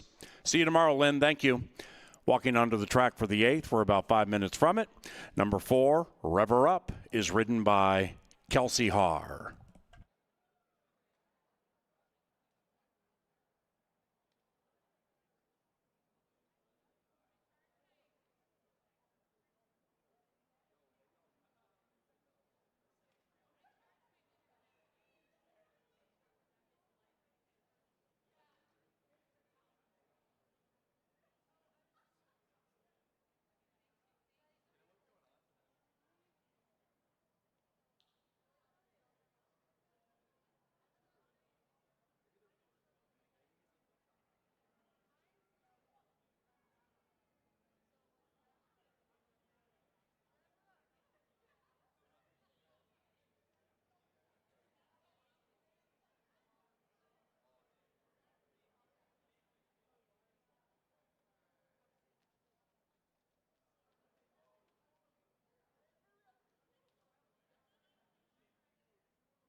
It's the lucky last, and I am the chaser, courtesy of Crown Royal. We are going to go to chasing here, and the lucky last has been the unlucky last for the chaser. What do I mean? That's the record. 2 wins, 19 losses for the chaser. That's why I'm the chaser. But because I am the chaser, we're going to go to chasing here in the 8th race. We're going to do it like this. We're going to do a trifecta. All right, it's going to cost $54. 578 with 578 with all. 578 with 578 with all. We're going to tag that sucker 3 times. So let's go with this Heavenly Destiny. Heavenly Destiny, first or second. That's the key. Blinkers on. Winner circle in. Come on.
The horses are at the starting gate. It is now race time.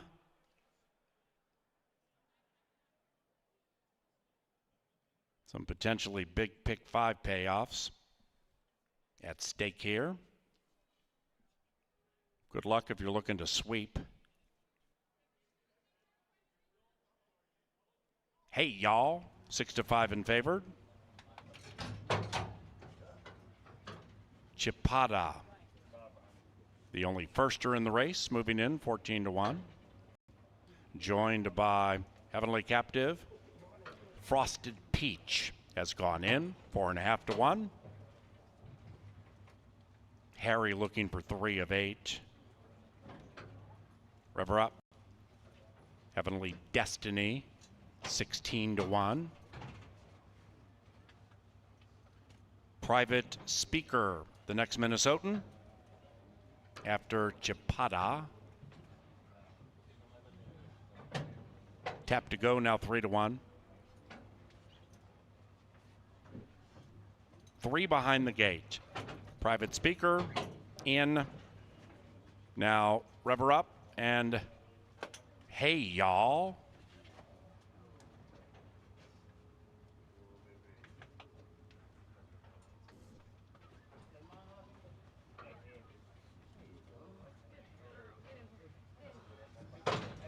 Last in tomorrow, the 2025 penultimate.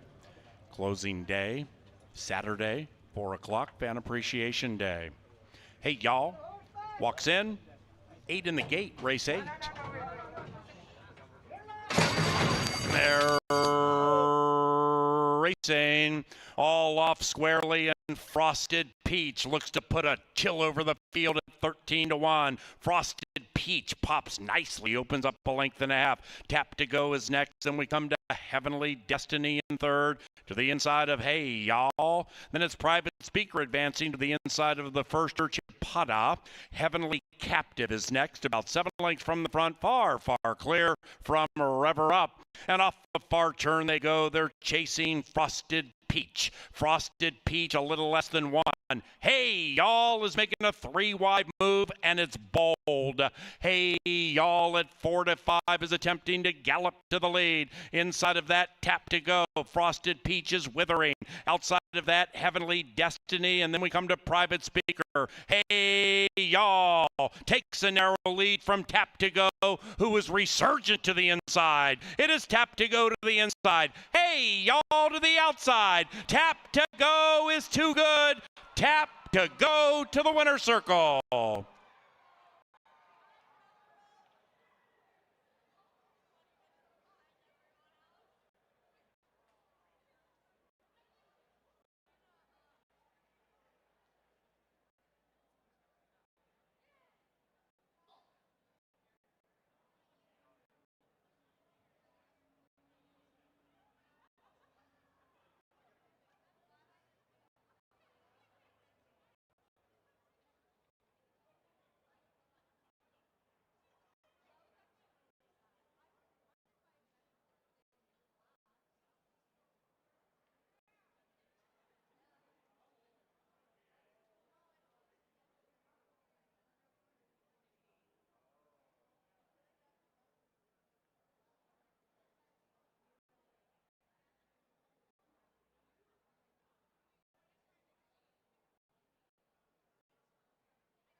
Number 6, Tap to Go, first.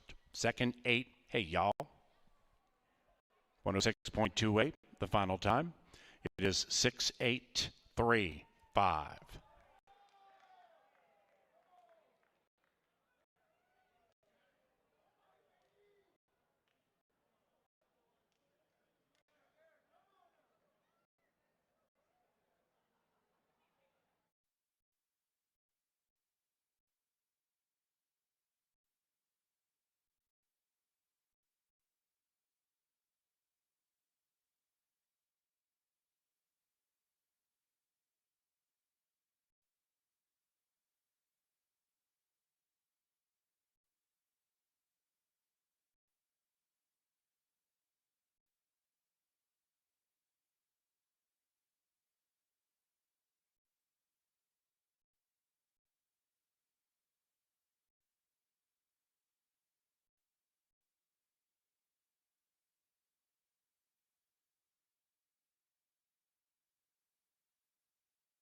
And the 8th race has gone official. Final pick 3, 136.20. Final pick 4, 990. And the pick 5 paid $3,253.80.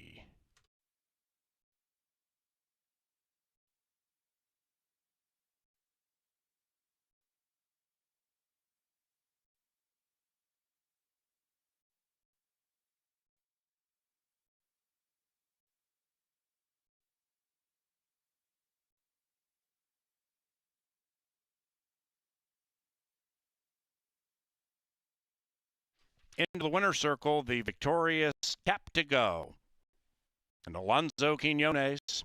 Tap to Go is trained by Edgar Espinoza and the winning owner, Gayatri Rampadarath. This is a 2-year-old gray filly by Anchor Down out of Cimarron, bred in Minnesota by Donmati Rampadarath. Ladies and gentlemen, tomorrow is the penultimate day of racing for the 2025 season at CBY, and we start at 4 o'clock. Please join. Otherwise, on behalf of our management team, those of us here in the Dark Star press box and for our television department, thank you for watching and wagering on racing at Canterbury Park. And if you're leaving the racetrack, please drive safely.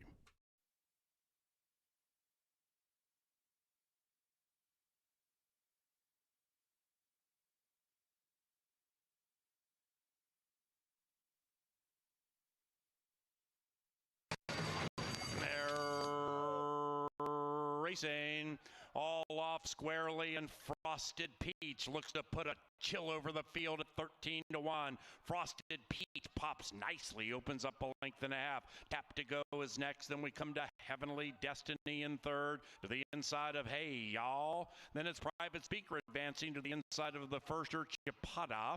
Heavenly Captive is next, about 7 lengths from the front, far clear from Rever Up. And off the far turn they go. They're chasing Frosted Peach. Frosted Peach a little less than 1. Hey Y'all is making a 3-wide move, and it's bold. Hey Y'all at 4-5 is attempting to gallop to the lead. Inside of that, Tap to Go. Frosted Peach is withering. Outside of that, Heavenly Destiny, and then we come to Private Speaker. Hey Y'all takes a narrow lead from Tap to Go, who is resurgent to the inside. It is Tap to Go to the inside. Hey Y'all to the outside. Tap to Go is too good. Tap to Go to the winner's circle.